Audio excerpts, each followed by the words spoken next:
Hello. If you were looking for a scare tonight, you've come to the right place. I'll be narrating an hour's worth of creepy horror stories that I found off of Reddit. So without further ado, These are their stories.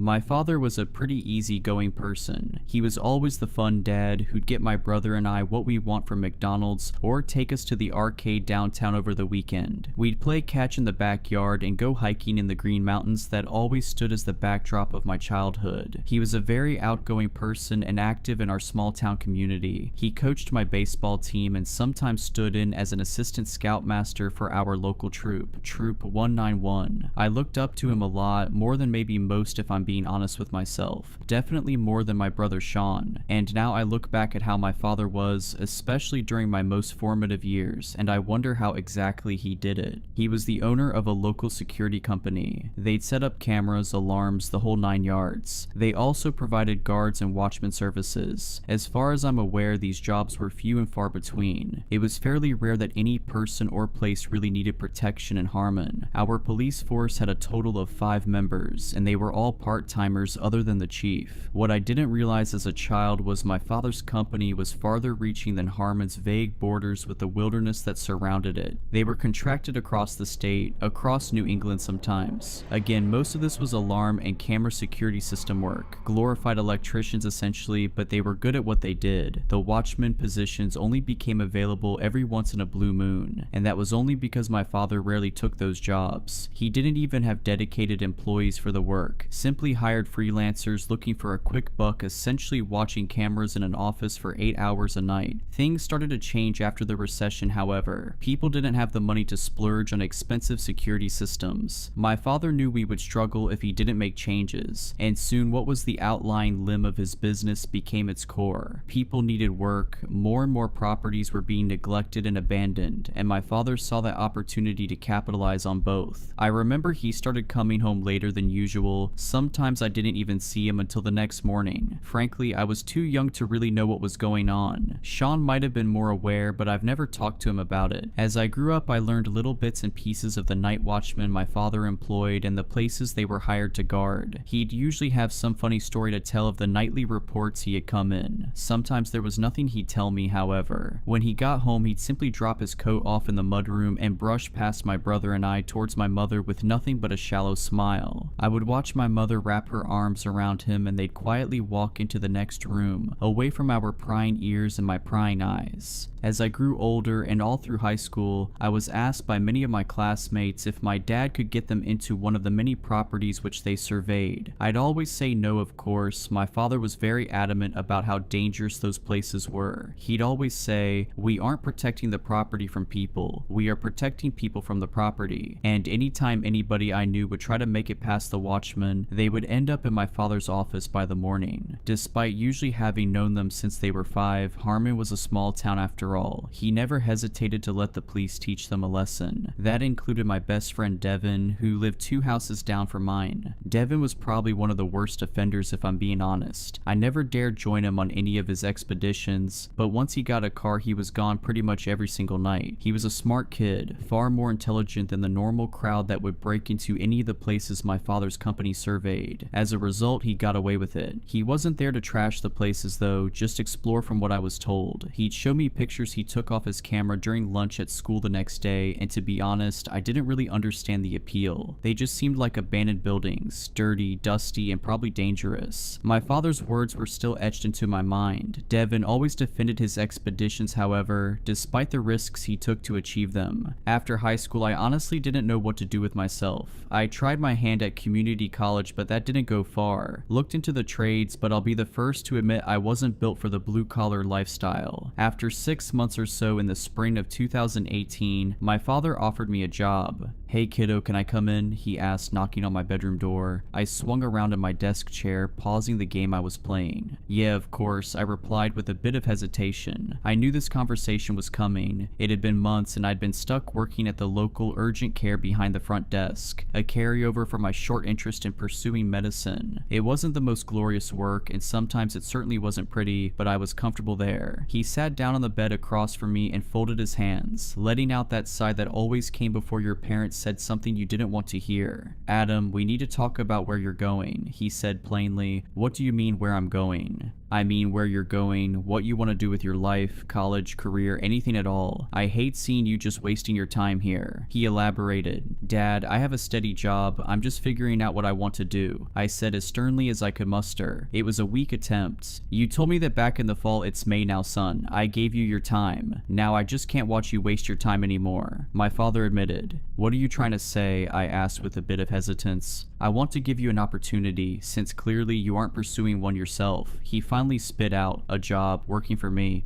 Dad, no, I'm not. He quickly cut me off. Adam, listen, it's better pay than you're getting. Hell, it's better pay than your brother is going to get once he finishes school. It can be the start of a career for you, or at the very least, you can start saving some real money for the future. And it's easy work. You'll have plenty of time to figure out what you want to do. He tried selling me, even repeating my own words. I shut my eyes for a moment and exhaled. What's the job? I asked begrudgingly, knowing this was less of a choice than he was making it out to be. Night watchman, 5 days a week, 8 hours each day. I'll even let you pick your days off. I thought you didn't want me going to those places. Aren't they dangerous after all? I questioned, trying to use his words against him. He rolled his eyes. I know what you're doing, son, and you're not a kid anymore. Plus, you'll be there legally, not trespassing like your friends. I'd be handpicking your assignments anyways. I won't have you going. If I'm going to take this job, I don't want any special treatment, Dad, I argued. You offer me this job, I will go where you'd send any other watchman. He didn't respond for a moment, clearly not having a quick counter like he did for anything else I'd said up until that point. If that's what you want. He finally stumbled out, less assertive than before. His demeanor had completely changed in those few moments. Any confidence he conveyed had eroded severely. He looked at me with eyes that told me to fight the offer that he himself had just been arguing for, and I looked back at him with a new sense of cockiness, like I'd somehow beat him at his own game. I barely even thought about what I was doing. I knew my job was dead end anyway, so I didn't see much stake in keeping it. Maybe this was a smart idea. My father had always had my best interest in mind. He wouldn't have ever offered this to me if he thought I couldn't handle it. But then again, I had thrown in a term that he did not offer. I'll do it, I agreed simply, giving him a smile. He nodded silently, slowly rising from the bed and walking towards the door. Alright, I'll let you put your 2 weeks in then,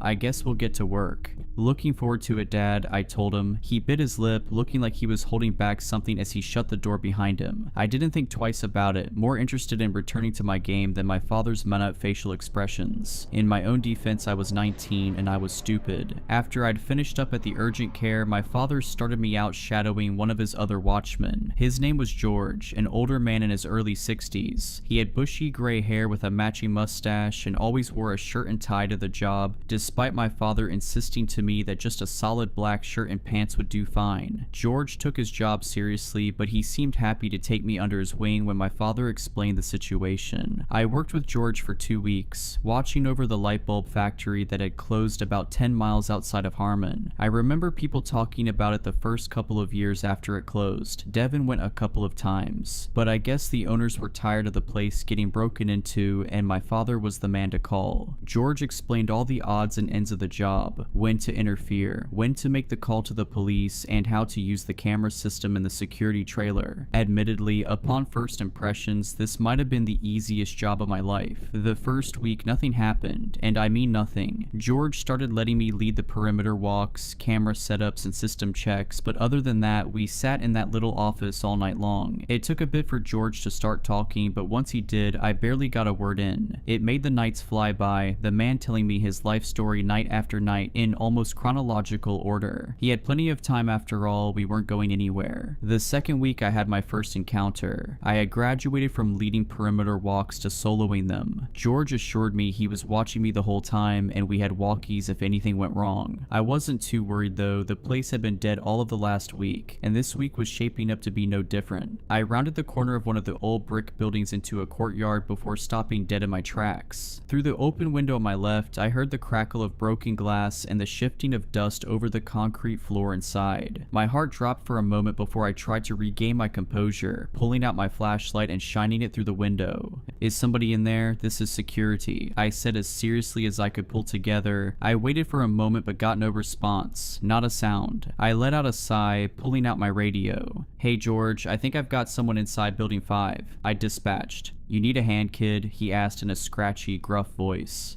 I'm gonna check it out myself. I'll let you know, alright?" I decided, starting to walk towards the ajar door to the left of the window. Also, they've got to secure these doors. "I've been saying that for months. Alright, just watch yourself in there, Adam. Remember, these places can be dangerous," he advised. "I can be there in 2 minutes if you need." "Got it, will do." I answered quickly, clipping the radio back to my pocket and pulling open the old metal door. I stepped up to the factory floor and found the space completely void of movement, void of sound, void of life. It was dark, dank, and water pooled where the ceiling leaked. Old equipment was still bolted to the floor and made the vast space feel like a maze with only my flashlight to guide me. I called out again. "This is security. If you're in here, I'm gonna find you. This is private property and you're trespassing," I said, repeating another one of George's lines he taught me. My words echoed off the distant walls of the space, making me feel even more isolated and small. Despite it being a pleasant 65 outside, inside it couldn't have been higher than 40. I shivered as I stepped further into the moonlit space, surveying every nook and cranny I could find. A shiver went up my spine as I crossed into the next room. It might as well have been a clone of the last, but it felt noticeably different, colder and heavier, even more decayed. I heard the sound of the debris swishing under my feet as I walked. Dust, chipped paint, and glass crunched as I inspected the room, the same as the one before it. As I came to a stop and looked up at one of the massive pieces of machinery, I realized something was seriously wrong. While I was standing still, the sound of my footsteps kept going without me. And this wasn't an echo. That would have only lasted for a couple of seconds at most. This was clear, it was close, but slowly it sounded as if it were moving away. I stayed completely still, my heart pounding as I listened to the sound step around the machines, onto the catwalk with its distant metal clank, and back down to the factory floor on the other side of the room. Then it came to a standstill and the room returned to silence. I finally turned my head, my flashlight shaking in my hand as I crept around the corner, and there, standing at the far doorway into a long dark hallway, was the silhouette of a man. He stood completely still, almost like a cardboard cutout. I shined my light towards him, but the beam seemed to almost dissipate before it made it across the room. Despite what George had told me time and time again about confrontations, I had to admit I was terrified. As I slowly walked closer, I had to keep reminding myself that it's just a person. "Sir, you can't be here. This is private property," I stumbled out, completely failing to deliver an intimidating tone. I got no response from the man. His silhouette stayed exactly in its pose, standing almost inhumanely straight up. Even as I approached him, my flashlight's warm glow still wouldn't reach him. I tried whacking the battery compartment to get a little more juice out of the light, but all it did was kill the light completely. I tried to stay calm as the silhouette watched me from the doorway. I frantically tried sliding out the batteries and reinserting them, my eyes dashing between my hands and the silhouette. Screwing the cover back on, I flicked on the light to find the figure was gone. "Hey, stop screwing with me. We're gonna call the cops and you're going to be charged with trespassing," I warned in a futile state of panic. I turned around in circles, shining the light on any and every surface of the room. He hadn't gone far, he couldn't have. I didn't even hear his footsteps and it had only been a moment. I finally rested my eyes back in front of me and there, just as I'd left him, was the silhouette of the man. The flashlight did nothing to give the figure any details. He remained as dark and featureless as our surroundings. "What the?" I whispered through quivering lips, dropping the light to my side. Finally, for the first time since I'd laid my eyes on him, the silhouette of the man moved. His arm stretched stiffly towards the open door, like the muscles hadn't been used in years. His hand closed slowly into a fist and he began to knock against the metal. At first they were nonsensical, slow, and the sound of the metal interrupted the immense silence that filled the space between us. I stood completely stunned, frozen, and unable to move. I thought to turn and run, but I feared what would happen if I lost eye contact with the figure. I could feel my heart pounding as the knocks started to become more consistent, but still slow and intentional. The man let the sound play out before he'd go again, and the knocks became more aggressive and loud, almost unnaturally so. The sound seemed to bounce off the walls, surrounding me in a way that I couldn't explain. Then it came to a stop as quickly as it began. The arm lifted one last time and gently tapped the door in a familiar rhythm, the shave and a haircut. I watched it lower back to to his side, just as jagged and stiff as it had raised. The figure's body then turned to face the open doorway to his right and slowly, almost robotically, walked through the door and out of my view. I quickly started to breathe freely again, my breaths long and labored. "Get your stuff together, Adam. Get this guy and call George," I whispered to myself as I hesitantly stepped forward. My slow walk quickly grew to a run as my fear mounted. The worst case scenarios and unknowns were building in my mind before I whipped around the corner the man had just stepped through. The room was small, with lines of shelves on either side and a small window towards the ceiling at the far end. Its safety glass was shattered, but the wire mesh kept it in place. The room was empty. Nothing disturbed, no footprints, no other way out than through the doorway I'd watched since he'd walked through it. Any sense of calm I had disintegrated almost immediately. My eyes danced from wall to wall, hoping somehow I'd missed the full-grown human that should have been standing right in front of me. My mouth fell agape as I stepped back slowly, almost dropping my flashlight with how much my hands were shaking. I grabbed the walkie from my pocket, admitting defeat as I was completely and unabashedly freaking out. "George, hey, it's Adam. I don't know what's going on, but this guy keeps disappearing and he was banging on the walls trying to freak me out. Can you give me a hand finding him?" I asked, my voice a stuttering mess as I tried to downplay exactly what I'd been experiencing. The line stayed static, my mentor's familiar gruff voice absent where it should have been. "Hey, you there?" I asked again after a few moments of static, and again I heard nothing. George, pick up the walkie," I ordered, feeling the panic swelling inside me, but George never answered. I looked in either direction, trying to find the nearest exit. In the darkness, I couldn't make out anything, and I tried to retrace my steps towards the door I'd entered through. My walk was slow, cautious, as I moved around the dusty assembly lines and heavy machinery. As I passed a row of dirty, fogged windows, a rush of wind whistled through the building, sending the trees outside swaying and loose debris inside flying. Tree branches smacked against the windows as I passed, making me jump back in fright. I was more on edge than I'd ever been before, and if I'd heard a pin drop, I imagine my ears would have caught it. I continued past the windows, barely making it a few feet before realizing that something wasn't right. While the wind had subsided, the branches kept hitting the windows. I swung my light around faster than I'd ever moved before, but it revealed nothing. The branches were completely still, yet the tapping continued. It was slow, purposeful, and I quickly understood its source wasn't something outside. I finally took off in a dash towards the next room, the soft taps of the window behind me turning into aggressive, loud bangs. The sounds bashed off of different materials, metal, brick, wood, anything that was available. I didn't dare look behind me as I tripped around the corner into the next room, but it followed me faster than I could run away. I could hear objects right beside me being pounded, smashed and tossed, shaking the floor beneath my feet. I saw the moonlight shining through the open doorway in front of me as I kept running as fast as I possibly could, the vigorous, angry violence behind me gaining closer and closer to my ears. I heard loud bangs against the brick wall beside me, so strong that the plaster began to crack and chip. I swung around the handrail and felt something knock my leg out from under me, twisting my ankle as I tumbled down the stairs and out onto the crumbling concrete. I didn't move for a moment, almost hoping that I could somehow play dead, but that thought didn't last long. I quickly pushed myself to my feet, feeling the throbbing pain in my ankle as I hobbled away from the doorway. I barely made it 5 feet before collapsing to the ground again, starting to cry as I rolled onto my back. I picked my head up and looked back at the factory building. Silence surrounded me as if nothing had happened. The leaves of the trees rustled quietly above, and that was all. In front of me, standing in the doorway I'd just come through, was the man, his black silhouette almost blending into the darkness behind him. I stared at him, frozen and helpless like a deer in headlights. He simply stood for what felt like hours before moving his arm to the metal door, just as he had back inside. He balled his hand and gave the door 2 solid, slow knocks. Then he turned and the black silhouette slipped back into the shadows. I walked in agonizing pain back to the security trailer, my entire leg throbbing in pain as I tried to move as quickly as I could. I kept trying to radio for George, but even outside, the walkie couldn't reach him. When the trailer came into view, something immediately seemed wrong. The lights inside were off. The flood lamp that was pointed down onto our security car had gone out as well. The place seemed lifeless and empty, just like the rest of the factory. Crap, I muttered under my breath as I hobbled up the stairs and through the door. The room was cold, dark, and almost devoid of sound. George's usual early morning radio show had been replaced with white static, and in the office chair, hand grasping his chest, was George. He was heaving heavily, his eyes terrified as they rolled over to meet my own. I nearly nearly fell again as I hurried to his side.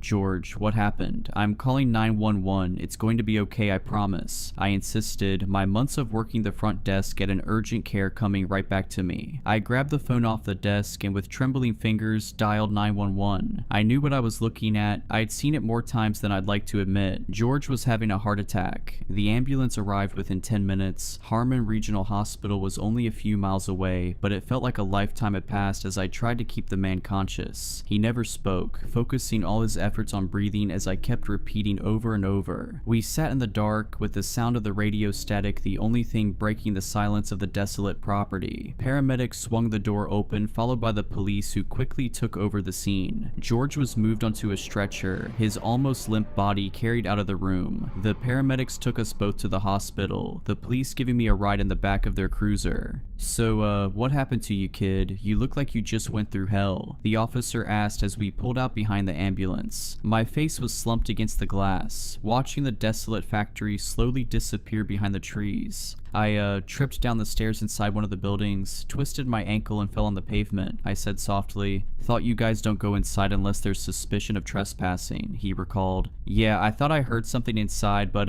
didn't find anyone. Probably was just an animal," I tried to say, the words barely able to trickle out of my mouth. "Right. Guess you guys get a lot of that. Just so you know, if you think someone could be in there, we can investigate. I can have officers inside and—" "No," I insisted, a renewed energy in my voice. I couldn't imagine having any other soul enter that place, and I certainly wouldn't have it happen because of me. It was an animal. You don't need to have anyone go in there. Trust me." Alright, if you say so, kid, if you say so. I told my father the same thing when he and my mother made it to the hospital. My mom was just relieved I was alright. I looked worse than I really was, despite the cuts, bruises, and boot I got put on my foot for the next 2 weeks. My father looked at me differently, however. He was all smiles, glad I was safe, and said he was sorry I had to go through the whole ordeal. But there was something else in his eyes I couldn't quite place. Mannerisms that didn't quite match. I didn't really understand it, and at the moment I didn't really care to, but I do now. I was back on the job after the boot came off. My dad got one of his other guys to cover the factory with George out of commission. He lived through the heart attack, but never went back to work at that factory. He never told a soul what happened in the time he was alone either, and I did the same. Not until right now. I worked for my father's company for a year and a half, and there are many things that I never understood about what would happen on that job. Long after the knocker, as I started to call him, but whatever happened always stayed there. And I didn't. Now I'm happy to say I don't have to work the nights. I don't even work in security. I live with my girlfriend Emma 2 states away, and I've been happy. Money is good, relationship is good, life is good. My time working as a watchman doesn't even cross my mind. It's always been covered up by something better. But last night I woke up in the middle of the night. Emma was still asleep, her dirty blonde hair having fallen over her face as she slept facing me. I couldn't help but smile. She always looked funny when she slept. I stretched a little under the covers as I adjusted and got ready to shut my eyes again. I let out a long breath before settling in again, rolling over and shutting my eyes. But just as quickly as they shut, they were quickly wide open again. I heard a knock on the glass, and then another, and then more. They were delicate but purposeful, almost rhythmic. It lasted almost 10 minutes and ended in the same way, a shave and a haircut. I've spent the entire day today trying to figure out what caused it. Wasted my entire Sunday. I tore the house apart and checked every inch of the exterior, every bush, every tree, anything that could reproduce the knock, but it was a dead end at every turn. In the back of my mind, I knew I was simply delaying the answer I already knew was right. Emma thinks I'm going crazy trying to find the source of a knock that wasn't even loud enough to wake her up, but she doesn't understand and I don't intend to explain it to her. Not yet anyway. I'm afraid to go to sleep tonight. I don't know what will happen. Maybe nothing, maybe the same thing, maybe something worse. The unknown worries me because the knocker isn't the worst thing I encountered on that job. And as much as he terrifies me, there are much bigger fish in the sea.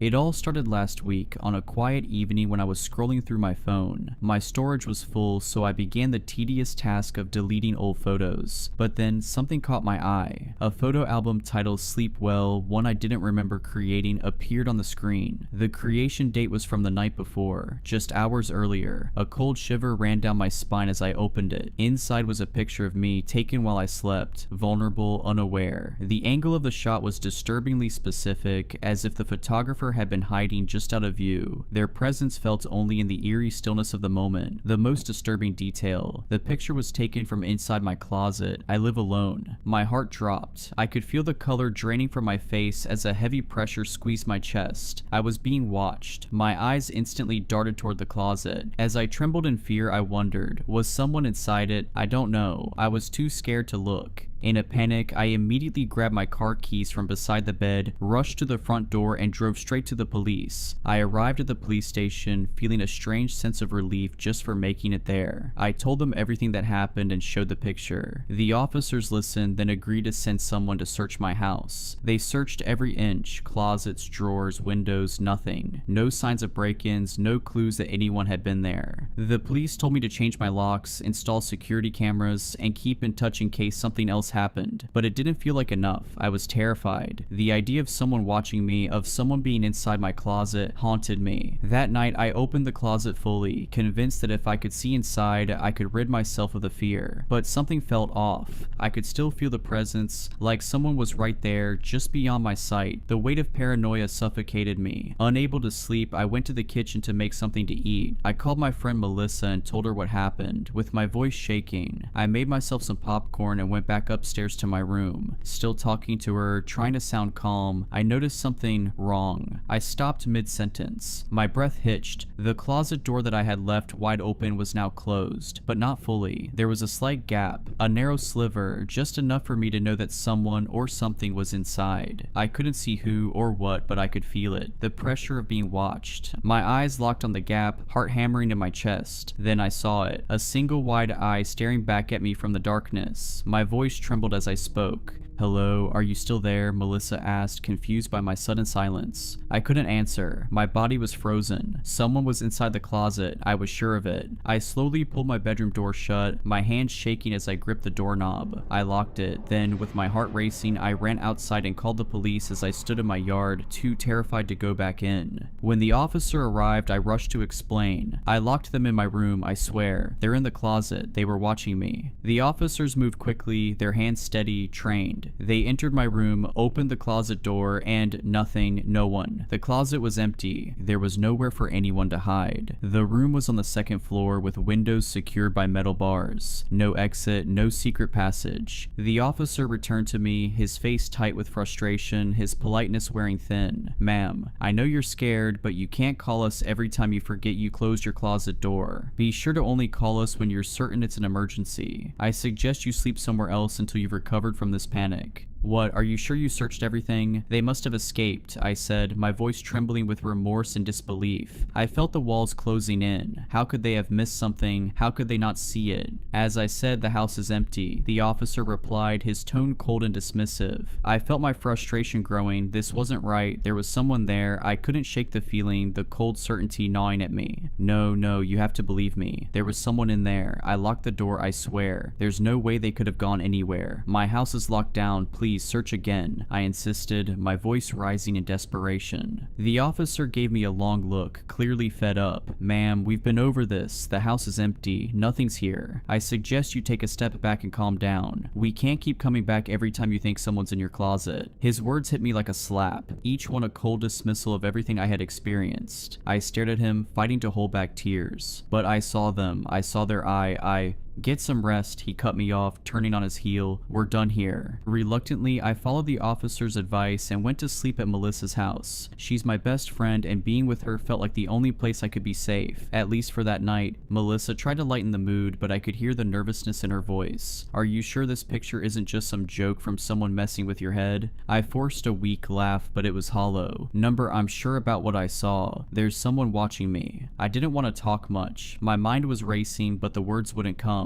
I hadn't been able to explain it properly to the police, and now I couldn't explain it to her. The fear was too real. Melissa's husband was out of town, so I ended up sleeping next to her. I was too scared to sleep alone. That night, I finally felt a little safer, a little less alone. The next morning, things felt better. Being with my closest friend gave me a sense of comfort. I ate breakfast, tried to distract myself, but there was one thing I couldn't shake. The picture. I had to know. I had to see it again. Melissa asked, "Can you show me the picture picture again. I didn't want to look at it, but I opened my gallery anyway. I could feel my heart thudding in my chest. I stared at the album for a moment before clicking on it. My stomach dropped. There was another picture in the album, a new one. I zoomed in. I couldn't believe it. It was a picture of me, but this time I wasn't alone. Melissa was lying beside me, just like the night before, but the perspective was wrong. It was too close. Whoever took the picture was right next to us, and in their hand they were holding something, a rag doll. The doll looked just like me, the same dark hair, the same clothes, the exact same features. Even the expression on its face mirrored mine. The doll was lying in the same position I was, as if it had been placed there beside me, sleeping. In the background I saw the shadow of who took the picture. My heart stopped. My hand shook as I dropped the phone. The safety I had felt with Melissa was gone. All that comfort I had wrapped myself in vanished, replaced with a cold, suffocating fear. I wasn't safe. I wasn't safe anywhere. Melissa tried to calm me down, but it wasn't working. My panic was too overwhelming, and she could see that I was shaking, unable to catch my breath.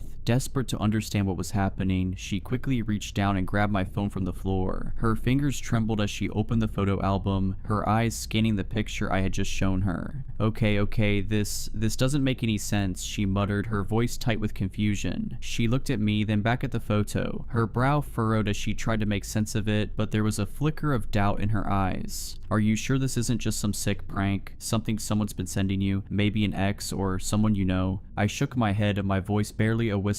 No, Melissa, I swear, it's not a prank, this is real. Someone's in my life, and they're watching me. Her expression faltered for a moment, and I saw her hesitate, her eyes darting nervously around the room as if she could feel the weight of something watching her too. Slowly, she handed the phone back to me, but this time I noticed her hand was shaking. Do you think they could be here too, in my house? She asked quietly, her voice laced with a hint of fear. I swallowed hard, my own breath catching in my throat. I don't know, but I don't feel safe anymore. I don't think I'm safe anywhere. Melissa's eyes widened slightly, and she stood up from the bed looking around the room. Her voice dropped to a whisper. I don't know, I heard some noises last night, but I thought it was just the house settling. I didn't want to say anything because I didn't want to worry you. The fear in her eyes mirrored my own. For the first time I realized I wasn't the only one feeling watched. I think we need to check the house just in case, she said, her voice trembling as she grabbed her phone, preparing to call someone for help. Her eyes were wide, her body tense, as she waited for my response. Melissa looked at me, her face pale with concern. We need to go to the police, she said, her voice firm despite the obvious fear in her eyes. You can't keep dealing with this alone. If someone's really doing this to you, they need to know. I shook my head, a knot of anxiety forming in my chest. The police won't believe me, Melissa. I've already been there. They searched my house and found nothing. They said I'm just imagining things. They don't take me seriously. Melissa's face softened, but her voice remained steady as she reached for my hand. Number.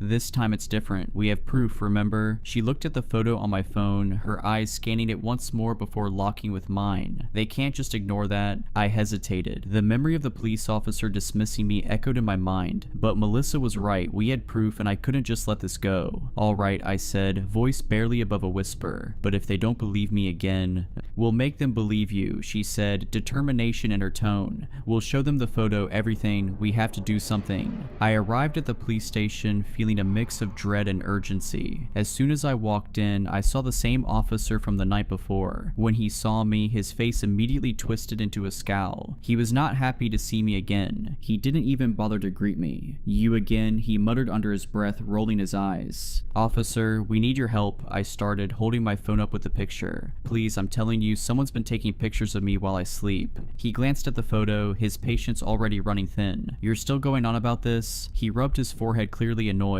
I already told you, there's no sign of a break-in, no evidence of anyone being inside your house. What do you want me to do? Investigate every closet in the city? I could feel the knot of fear tightening in my chest as I desperately tried to explain. But you don't understand, this picture, it's not just a prank. Someone's still watching me. Melissa, who had been silent until now, spoke up. We don't have any more evidence, but we've checked everything. The house is empty, but she's still seeing things. This picture... The officer cut her off with a harsh wave of his hand. Enough with the photo. photo, he snapped, clearly not believing either of us. I've already done my part. If you two are gonna waste my time, I suggest you find another way to deal with this. He took a deep breath, then sighed in frustration, clearly not wanting to deal with this anymore. Alright, he said, I'll go to your place and search your house again, but don't expect me to find anything. The officer came with us, walking into Melissa's house like it was just another job. He searched every room with annoyance, even though we had already checked everything ourselves. We stood in the living room, the tension growing as we waited for him to come out. When he finally emerged from the last room, his face was contorted with anger. There's nothing here, he said sharply. No sign of a break-in. No one's been here, so stop wasting my time. I couldn't hold it in anymore. But the closet, someone was in there. They're still watching me. Please, you have to understand, I'm not making this up. He shot me an angry look, his voice turning cold. I've been through your house and I haven't found a damn thing. You really think I've got time for some prank, some sick joke? You two think this is funny? Melissa and I exchanged a look, both of us trying to process the officer's words. My heart sank as I realized the officer was done taking us seriously. This is ridiculous, he said, his voice laced with frustration. I'm not going to keep playing along with this. No more emergency calls. You two should find a way to get some rest instead of dragging me into your delusions. He turned and walked toward the door, leaving us standing in the middle of the room, shocked and speechless. The door slammed behind him with a finality that made my whole body tense up. Melissa just stood there, her face pale, her eyes wide with disbelief. Silence. Complete silence filled the room as Melissa and I stood there in disbelief. I need to go home. It's watching me, not you. Me being here is just putting you in danger, I said with my eyes welling up with tears.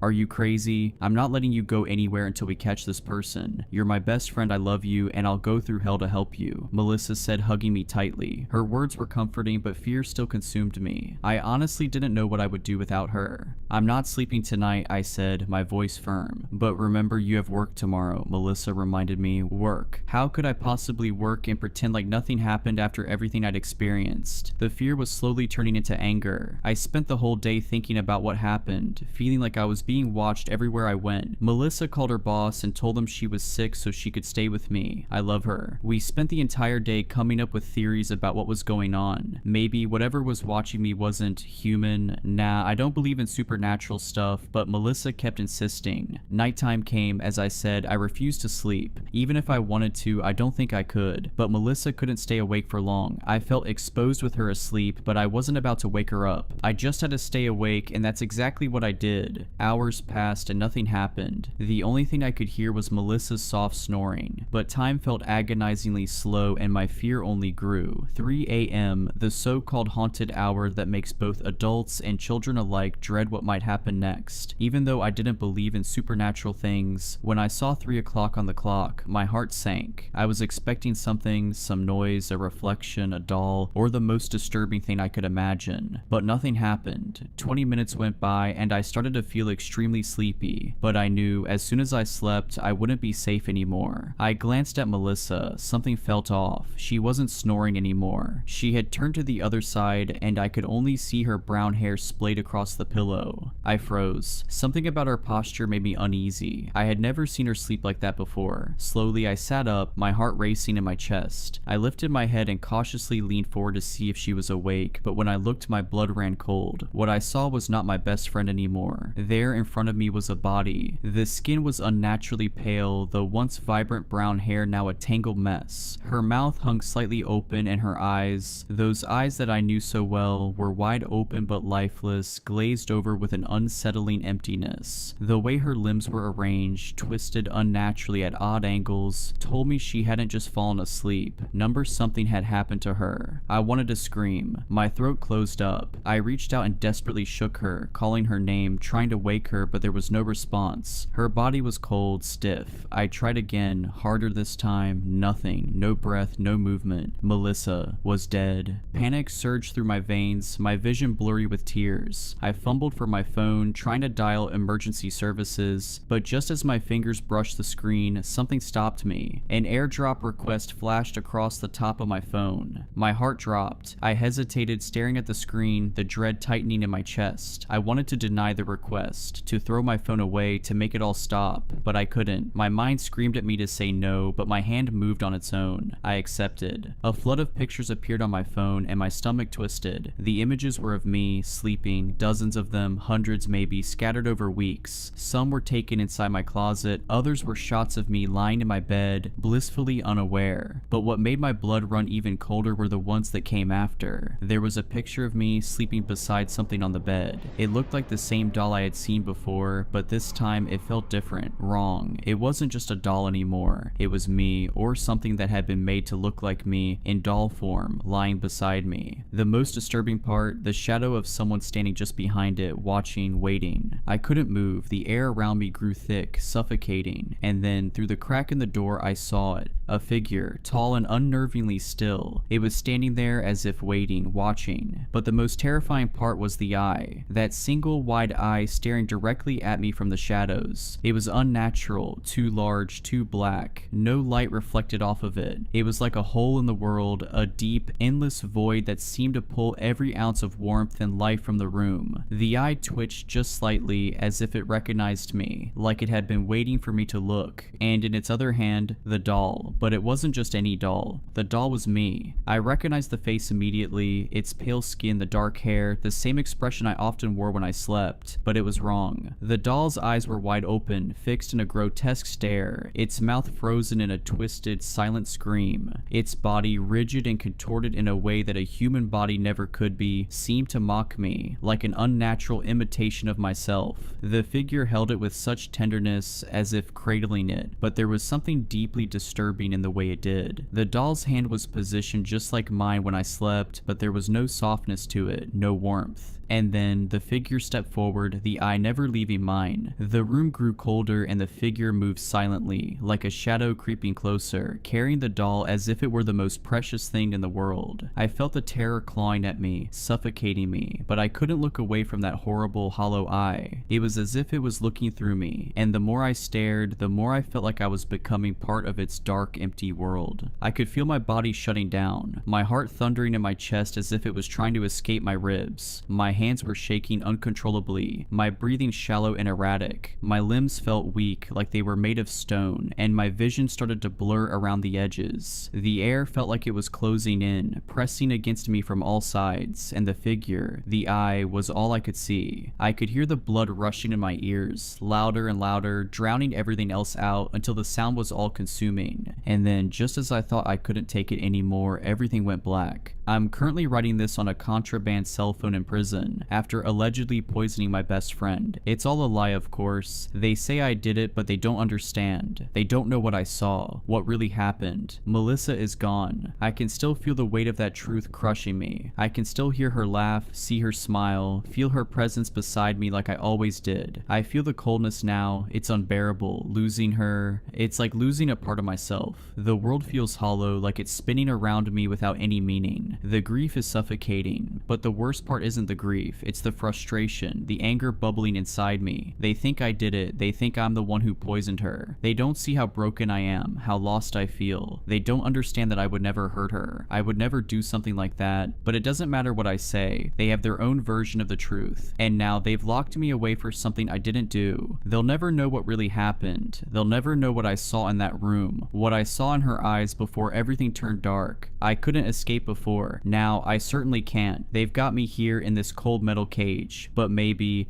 I can. There's still one thing I can do. I'm the only one who could put an end to this, to everything. The figure is still watching me, I can feel it. That same eye, always lurking, always waiting. It's still out there haunting me. I thought maybe, just maybe, being locked up would give me a break from the constant fear, but no, it follows me. It's always watching. I don't know how long I can keep going, how long I can pretend that I'm okay. I can't take it anymore. The nightmares, the paranoia, the guilt, they all blur together. I miss Melissa. I miss her so much. I love you, Melissa. I always will. I can't wait to join you.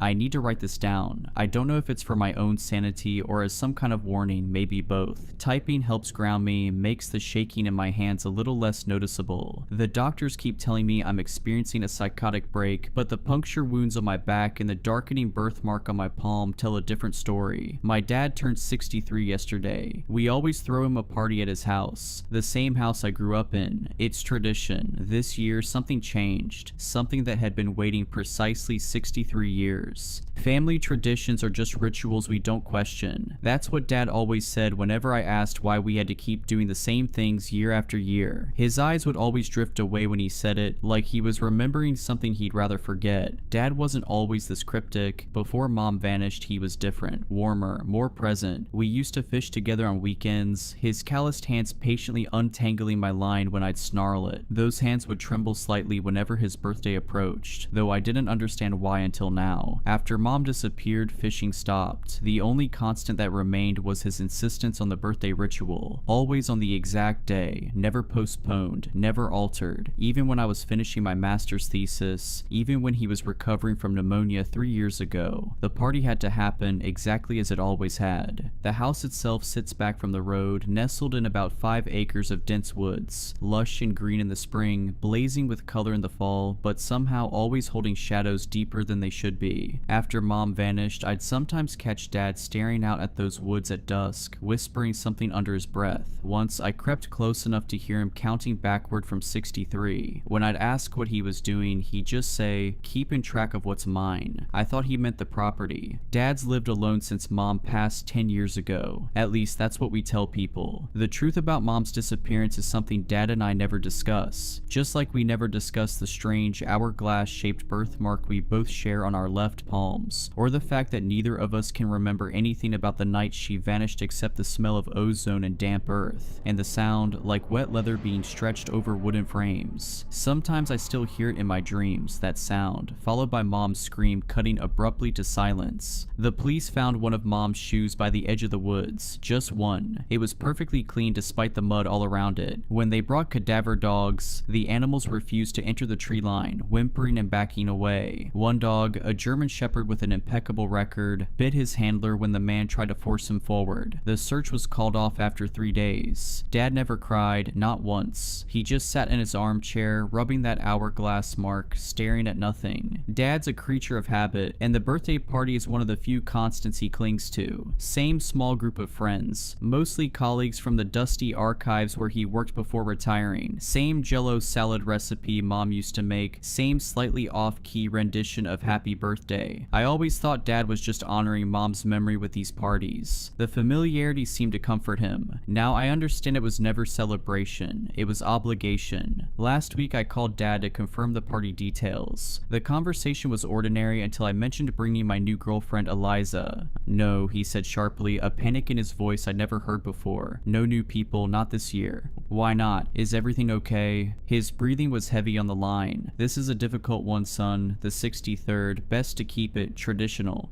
What's special about 63? I asked. The silence stretched so long I thought we'd been disconnected. Then, so quietly I almost missed it, he said, "That's how many they need." When I pressed him, he changed the subject, voice resuming its normal cadence as if the moment of strangeness had never happened. "I didn't invite Eliza. I got there around 6 p.m. on the day of the party. The gravel crunched under my tires like usual, but something felt different. The trees seemed to bend inward, watching, listening. Strings of faded party lights were draped across the porch railings, buzzing with an unnatural persistence, like insects speaking in code. When I killed the engine, the silence that rushed in felt hungry. Before going inside, I noticed something odd. The wind chimes Mom had hung years ago were perfectly still, despite the breeze I could feel on my skin. I touched one. It was ice cold and made no sound, as if it were frozen in time or existing in some different medium than the air around it. Inside, the usual suspects were already mingling. Mr. Henderson, Dad's old boss, looking even more like a bewildered owl than usual. Mrs. Gable from next door, clutching her ubiquitous Tupperware container. A few others whose names always escape me, but whose faces are etched into the memory of dozens of these parties. As I shook hands with each guest, I realized something that sent ice through my veins. Each year they look exactly the same, not not just similar, but identical. I realized with a chill that Mrs. Gable's dress was the exact same one she'd worn to every birthday since I was 15. The small coffee stain on the left sleeve hadn't changed, hadn't faded, it was precisely the same stain. The amber necklace she wore caught the light in the same way, reflecting the same pattern on her collarbone. For a decade, she hadn't aged a day. Dad seemed fine at first, maybe a little tired, but he greeted me with his usual warm hug, smelling faintly of pipe tobacco and old paper. He was wearing the slightly too loud Hawaiian shirt I got him last year. Everything felt normal. The low murmur of conversation, the clinking of ice in glasses, the smell of roast beef warming in the oven. But beneath it all was something wrong, a discord like music played at the wrong speed. When Dad hugged me, his arms held on a beat too long, his fingers pressing into the spot where my spine meets my neck, as if counting the vertebrae. I pulled away, and for a second, just a flash, his eyes seemed completely black before returning to their familiar hazel. The first crack in the facade was small. I was getting a drink in the kitchen when Mr. Henderson came up beside me. He didn't say hello, just leaned slightly towards the refrigerator, his eyes fixed on the magnets holding up my childhood drawings. I noticed with unease that one drawing, a crayon scribble I'd made at age 6, depicted tall, thin figures standing in a circle around a smaller figure. I didn't remember drawing it. The crayon marks seemed to shimmer slightly, as if freshly applied. "The cycle nears completion," he whispered, his voice dry like rustling leaves. "Your father has served well, but the vessel weakens." I forced a laugh, my throat suddenly tight. "What cycle's that, Mr. Henderson? Getting Dad another year older?" He didn't smile. He just slowly turned his head, his owlish eyes seeming too large behind his thick glasses, pupils contracting to pinpricks despite the dim light. The lineage must continue. The hunger must be fed. A memory surfaced. I was 7, hiding in the hallway past my bedtime, watching Dad and Mr. Henderson bent over old maps spread across the dining table. "The confluence occurs every 63 years, Henderson had said. "That's when the door thins. That's when payment is easiest." Dad had nodded gravely, his finger tracing something on the map I couldn't see. In the memory, Henderson had turned suddenly, looking directly at my hiding place, though I was certain I'd been silent. "The boy already shows the mark," he'd said, "stronger than yours was at his age." Dad had glanced up, his face drawn with a sorrow I couldn't comprehend then. "He won't bear it," Dad had answered firmly. "I'll find another way." Now Henderson straightened up, grabbed a napkin, and walked back into the living room as if nothing had happened, but not before I caught the faintest flicker of something insectile moving beneath the skin of his neck. I reached for my phone to call someone, who I wasn't sure, when I noticed the childhood drawings on the fridge were different. Where had been stick figures and houses, now showed dark, spindly shapes with too many limbs. One showed a crude black candle with a purple flame. Another showed an hourglass with what looked like a tiny figure trapped in each bulb, their mouths open in silent screams. I glanced at my palm, where the hourglass mark seemed darker than usual. I've had it since birth. Dad told me once it meant I was a keeper of time. Mom didn't have one. I remember asking her why when I was small, and she'd looked at Dad with such sadness before answering, "Because I'm not part of the line, sweetheart. I'm just a visitor." Then she'd hugged me so tightly it hurt, whispering into my hair, "But I'd rewrite time itself to keep you safe." Mrs. Gable, setting down her jello salad, lime green as always, caught my eye and gave me this wide, unblinking stare. Her smile didn't reach her eyes. It felt stretched, painted on. She held my gaze for an uncomfortably long moment before turning away with a jerky movement that reminded me of stop-motion animation. The jello didn't wobble as she set it down. It remained perfectly still, as if frozen solid, or as if the laws of physics simply didn't apply to it. As more guests arrived, the same faces Dad had known for decades, the atmosphere grew heavier, charged with something I couldn't name. They greeted Dad with a strange formality, their handshakes lingering, their fingers tracing the hourglass mark on his palm. Their eyes scanned him up and down with an unnerving intensity, like butchers assessing a prime cut. They barely spoke to each other, arranging themselves around the living room in a loose semicircle facing the armchair where Dad usually sat to open presents. They just stood there, waiting. "Dad," I whispered, catching him alone by the hallway. "Something's wrong. These people..." "Not people," he corrected quietly, his eyes darting around the room. For a moment he looked terrified. "Never were. I'm sorry, son. I tried to keep you away from all this. Your mother and I both did. She thought if she..." He stopped abruptly as Mrs. Gable approached. "It's time for cake, Arthur," she trilled, her voice hitting notes that made my teeth ache. Dad nodded, defeated. "Yes, time for cake."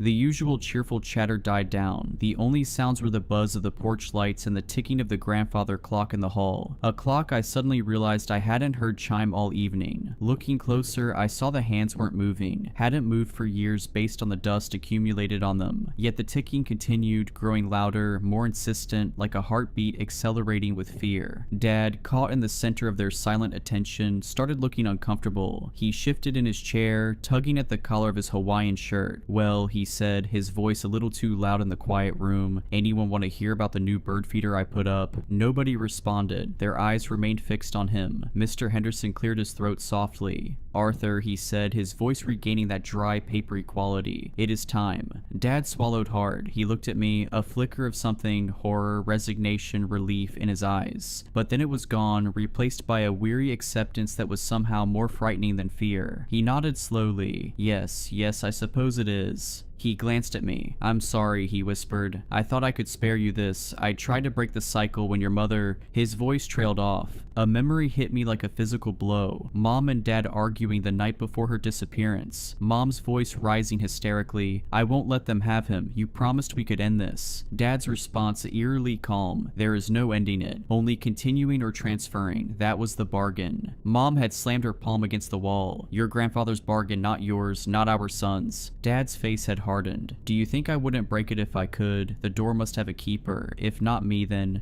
let it be me," Mom had said, her voice suddenly quiet, resolved. "I've found another way." This wasn't part of the birthday tradition, or maybe it was the only true tradition, hidden beneath the veneer of normal celebration all these years. Mrs. Gable stepped forward, carrying not her jello salad, but a small, ornate wooden box I'd never seen before. No, that wasn't true. I had seen it once in the attic when I was 7. Dad had caught me looking at it and forbidden me from ever going into the attic again. The box was carved with symbols that hurt my eyes to look at directly, patterns that seemed to shift and change when viewed peripherally. She placed it on the coffee table in front of Dad. The other guests leaned in slightly, a collective intake of breath that sounded like wind through dry reeds. "What's going on, Dad?" I asked, my voice trembling slightly. "What is this?" He wouldn't look at me. Just part of getting older, son. Some things you have to accept." He rubbed his hourglass birthmark absently. "Some bargains can't be broken." I felt a sudden stabbing pain in my own palm, looked down to see my birthmark darkening, the edges growing more defined, throbbing in time with my racing heart. Black veins began spiderwebbing outward from it, disappearing beneath my sleeve. The pain was sharp, electric, climbing up my arm like invasive vines. Mr. Henderson gestured towards the box. "Open it, Arthur. Fulfill the pact. Begin the transition. 63 years is complete. The door awaits its keeper." Pact, transition. My heart started hammering against my ribs. This felt wrong. Deeply, fundamentally wrong. These weren't Dad's friends. They looked like them, sounded mostly like them, but they were hollow, copies. Or maybe they had always been something else, wearing human appearances like ill-fitting suits. Dad's hands trembled as he reached for the box. The lid wasn't hinged. It lifted straight off. Inside, nestled on dark velvet, wasn't a gift. It was a single, large black candle. Its wax strangely iridescent,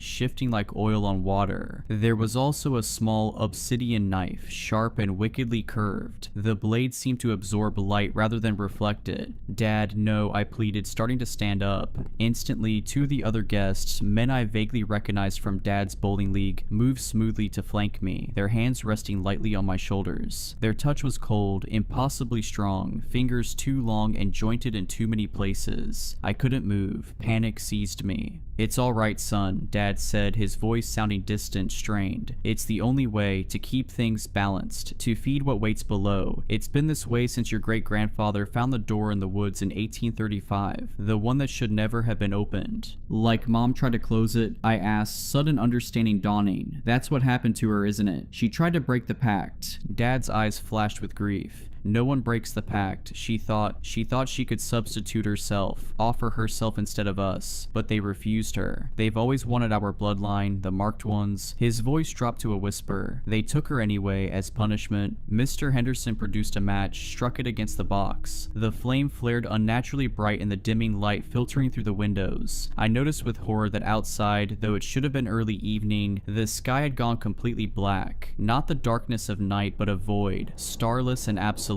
The match's flame cast no shadows despite its brightness. He lit the black candle. It didn't smell like wax, it smelled like ozone, like damp earth, like something metallic and old. The flame wasn't yellow or orange, it burned with a deep violet light that cast long dancing shadows that moved against the direction of the flame's flicker. The shadows formed shapes on the wall, elongated figures with too many limbs, contorting in what might have been dance or agony. And I remembered something else. Being 5 years old, waking from a nightmare where tall creatures with too many joints danced around my bed. Dad had come in, seen my terror, and shown me his palm. "We see them because of this," he'd said, pointing to his hourglass mark. "We're the only ones who can. That's our burden, our gift." "The offering," Mrs. Gable prompted, her stretched smile wider now, splitting her face unnaturally. As she spoke, I glimpsed something behind her teeth, a darkness, a void similar to the one that had replaced the sky. Dad picked up the obsidian knife. His knuckles were white. He looked down at his own hand, resting on the arm of the chair, at the hourglass birthmark that now pulsed an angry red. He took a deep breath, closed his eyes, and made a swift, shallow cut across his palm, directly through the mark. I tried to cry out, but the hand on my shoulder tightened, squeezing the air from my lungs. My own birthmark burned in sympathy, the pain spreading up my arm as if my veins were filling with acid. Dad didn't flinch, didn't make a sound. He held his bleeding hand over the candle's violet flame. As the first drop of blood hit the flame, it didn't sizzle. It flared, sending purple sparks into the air that hung suspended, forming momentary constellations of unknown meaning. And the guessed, they changed. It wasn't instantaneous, more like a slow motion distortion. Their faces seemed to lengthen, their eyes sinking into shadow, their mouths stretching into impossible, hungry grins filled with too many teeth. The familiar forms flickered, revealing something gaunt, elongated, and wrong underneath. The air grew cold, carrying the scent of decay and something else. Something like stagnant pond water and electricity and time itself gone stale. They weren't human. They had never been human. They began to hum, a low guttural sound that vibrated in my bones. It wasn't music. It was resonance, ancient and terrifying. It was the sound I'd heard in nightmares all my life. The sound I think Mom must have heard the night she disappeared. The sound of something vast and patient, stirring beneath reality. As the humming intensified, I noticed something horrifying. The walls of the living room were becoming transparent, revealing not the expected wooden framework, but a vast, impossible space beyond. A landscape of twisted, impossible geometry, where massive, shadowy forms moved with deliberate purpose around what looked like an enormous door, its surface carved with the same symbols as the wooden box. Through the transparent floor, I could see it wasn't dirt or foundation beneath us, but a chasm that stretched downward forever, pulsing with violet light. And Dad was changing too. The weariness fell away from him. His eyes, fixed on the violet flame, began to glow with the same unnatural light. His skin seemed to tighten over his bones, taking on a grayish, translucent quality. The lines on his face deepened, looking less like wrinkles and more like carved glyphs, forming patterns similar to those on the box. His joints began to shift, bones lengthening and realigning with sickening wet cracks. He wasn't my dad anymore, he was becoming one of them, the vessel being prepared. The blood dripped steadily into the flame, each drop met with a flare and an intensification of the humming. The figures around him swayed, their shadowy forms seeming to draw sustenance from the ritual, from my father's offering, from his transformation. I finally understood. This wasn't a birthday party, it was maintenance, a feeding, a renewal of whatever pact Dad had made or inherited or been forced into generations ago. These weren't his friends celebrating his life, they were something else, ensuring their connection, their hold, ensuring the cycle continued. The blood, that's why it had to be exactly 63 years, one drop for each year, sustaining whatever lay beyond that door until the keeper could be properly prepared. And as my birthmark burned hotter, I realized with sickening clarity that I was next. The lineage continues. The hunger must be fed. Something inside me rebelled. This wouldn't be my fate. I wouldn't become whatever Dad was becoming. Wouldn't feed whatever ancient thing lurked beneath our family legacy. I thought of Mom, who had tried to save us, who had given herself to protect me from this moment. Terror gave me a surge of adrenaline. I twisted violently, shoving backward against the unyielding grips. One hand slipped just enough. I scrambled, falling over over a footstool, kicking out blindly. I connected with something hard, a knee, and heard a sharp crack, followed by a hiss that didn't sound remotely human. The humming stopped. Every elongated head snapped towards me, their glowing eyes filled with cold, ancient malice. The illusion was gone completely now. They were monsters wearing the borrowed skins of my father's acquaintances, skin that now hung loose in places, revealing glimpses of something chitinous and segmented underneath. And the thing in the armchair, the thing that was no longer my father, slowly turned its head. Its eyes burned violet. A low growl rumbled in its chest, but I saw something flicker behind those inhuman eyes. A last remnant of my father, fighting to the surface one final time. "Run," it rasped, the voice gravelly, layered, barely recognizable. "They don't want you yet, but they will. The door in the woods, find it, close it. Your mother found a way, in her journal, under the floorboards in your old room." Its voice contorted into an inhuman shriek as the others turned toward it, their attention momentarily diverted from me. Mom's journal. She'd been trying to break the cycle all along. I didn't need telling twice. I crab-walked backwards, scrambled to my feet, and bolted for the kitchen door. The cold hand snatched at me, ripping my sleeve. Something sharp, a claw, raked across my back. I screamed but didn't stop moving. I slammed through the back door, into the suffocating darkness of the woods, not daring to look back. I ran until my lungs burned and tears streamed down my face. Strange whispers followed me through the trees, and more than once I glimpsed thin, impossibly tall figures moving parallel to my path, always just beyond the range of clear sight. The darkness wasn't natural, no stars, no moon, just absolute blackness broken only by brief flashes of violet light that illuminated nothing. Then I saw it, a clearing I'd never noticed before, though I'd played in these woods all my childhood. In the center stood a massive ancient oak tree, its trunk split down the middle, creating a gap that looked almost like a doorway. Inside that gap was only darkness, but it wasn't empty. It moved, pulsed, breathed. The air around it rippled like heat waves, and the smell of ozone was overwhelming. The door in the woods. What great-grandfather had found, what mom had tried to close. As I approached, I could feel its pull, a gravity that tugged not at my body, but at something deeper, something connected to the mark on my palm. The darkness inside the split trunk seemed to recognize me, to hunger for me specifically. It knew my bloodline, it knew the hourglass mark. It had been waiting. But before I could approach it further, a deafening chorus of those humming voices rose from behind me. I glanced back to see a procession of the elongated figures emerging from the tree line, led by the thing that had been my father. They were coming for me to complete what they'd started, to ensure the lineage continued. I didn't stop until I hit the main road, collapsing onto the asphalt, gasping for air. Above me, the sky was normal again. Dusky evening, stars just beginning to emerge. A car swerved to avoid me, horn blaring. Normal sounds. Normal world. As if a membrane separated this reality from the nightmare I'd just escaped. I called the police from my cell. I told them, I don't even know what I told them. A home invasion, a psychotic break. They sent a cruiser to the house. They found it empty. No signs of a struggle, no blood, no black candle, just leftover roast beef, a half-eaten jello salad, and faded party lights buzzing on the porch. The officer gave me a concerned look as he described the scene, clearly thinking I was having some kind of breakdown. There was one weird thing though, he admitted reluctantly. All the clocks in the house had stopped, every single one showing 6:13 p.m. The exact time Dad had cut his palm. Dad is missing. His friends are unreachable, their numbers disconnected, their home standing empty as if no one had lived there for years. The police think Dad wandered off, maybe had a health episode. They look at me with pity, thinking I'm hysterical from grief and stress. But I know what I saw, I know what they are, and I know that Dad didn't just wander off. He was renewed, prepared for another cycle, transformed into something that serves whatever waits behind that door in the woods. I haven't been back to the house, I can't, but I need to. Mom's journal is there, under the floorboards. The answer to breaking the cycle might be in those pages. The answer to saving Dad, if anything of him remains, and maybe even Mom. Sometimes late at night, I think I see movement in the woods behind my own apartment. Tall, thin shadows flickering between the trees. Watching, waiting, patient. I've started keeping track of how many I see each night. Always 63. Never more, never less. The hourglass birthmark on my palm has begun to darken, the edges growing more defined each day. Black veins spread from it now, reaching past my wrist. Sometimes I wake up with the taste of ozone in my mouth and dirt under my fingernails, though I haven't left my apartment. Last night, I found a small wooden box outside my door. I didn't open it. I have started researching my family history, looking for clues about this door in the woods Dad mentioned. The librarian gave me an odd look when I requested the county's oldest maps and land surveys. Funny, she said, your father used to research the same things. As she handed me the maps, I noticed something on her palm as her sleeve pulled back, the faintest outline of an hourglass. When she saw me looking, she quickly pulled her sleeve down, but not before I saw the black veins spreading up her arm. Her smile didn't reach her eyes. "When's your birthday?" she asked, her voice too light, too casual. I didn't answer. I just took the maps and left. But as I reached the library door, I heard her whisper, "Time is running out for all of us." Back in my apartment, I spread the maps across my kitchen table. The oldest one, dated 1835, showed something that made my blood run cold. The woods behind our house were marked with a symbol, a crude hourglass inside a circle, and scrawled in faded ink at the edge of the map, "The confluence, the door, the bargain is made."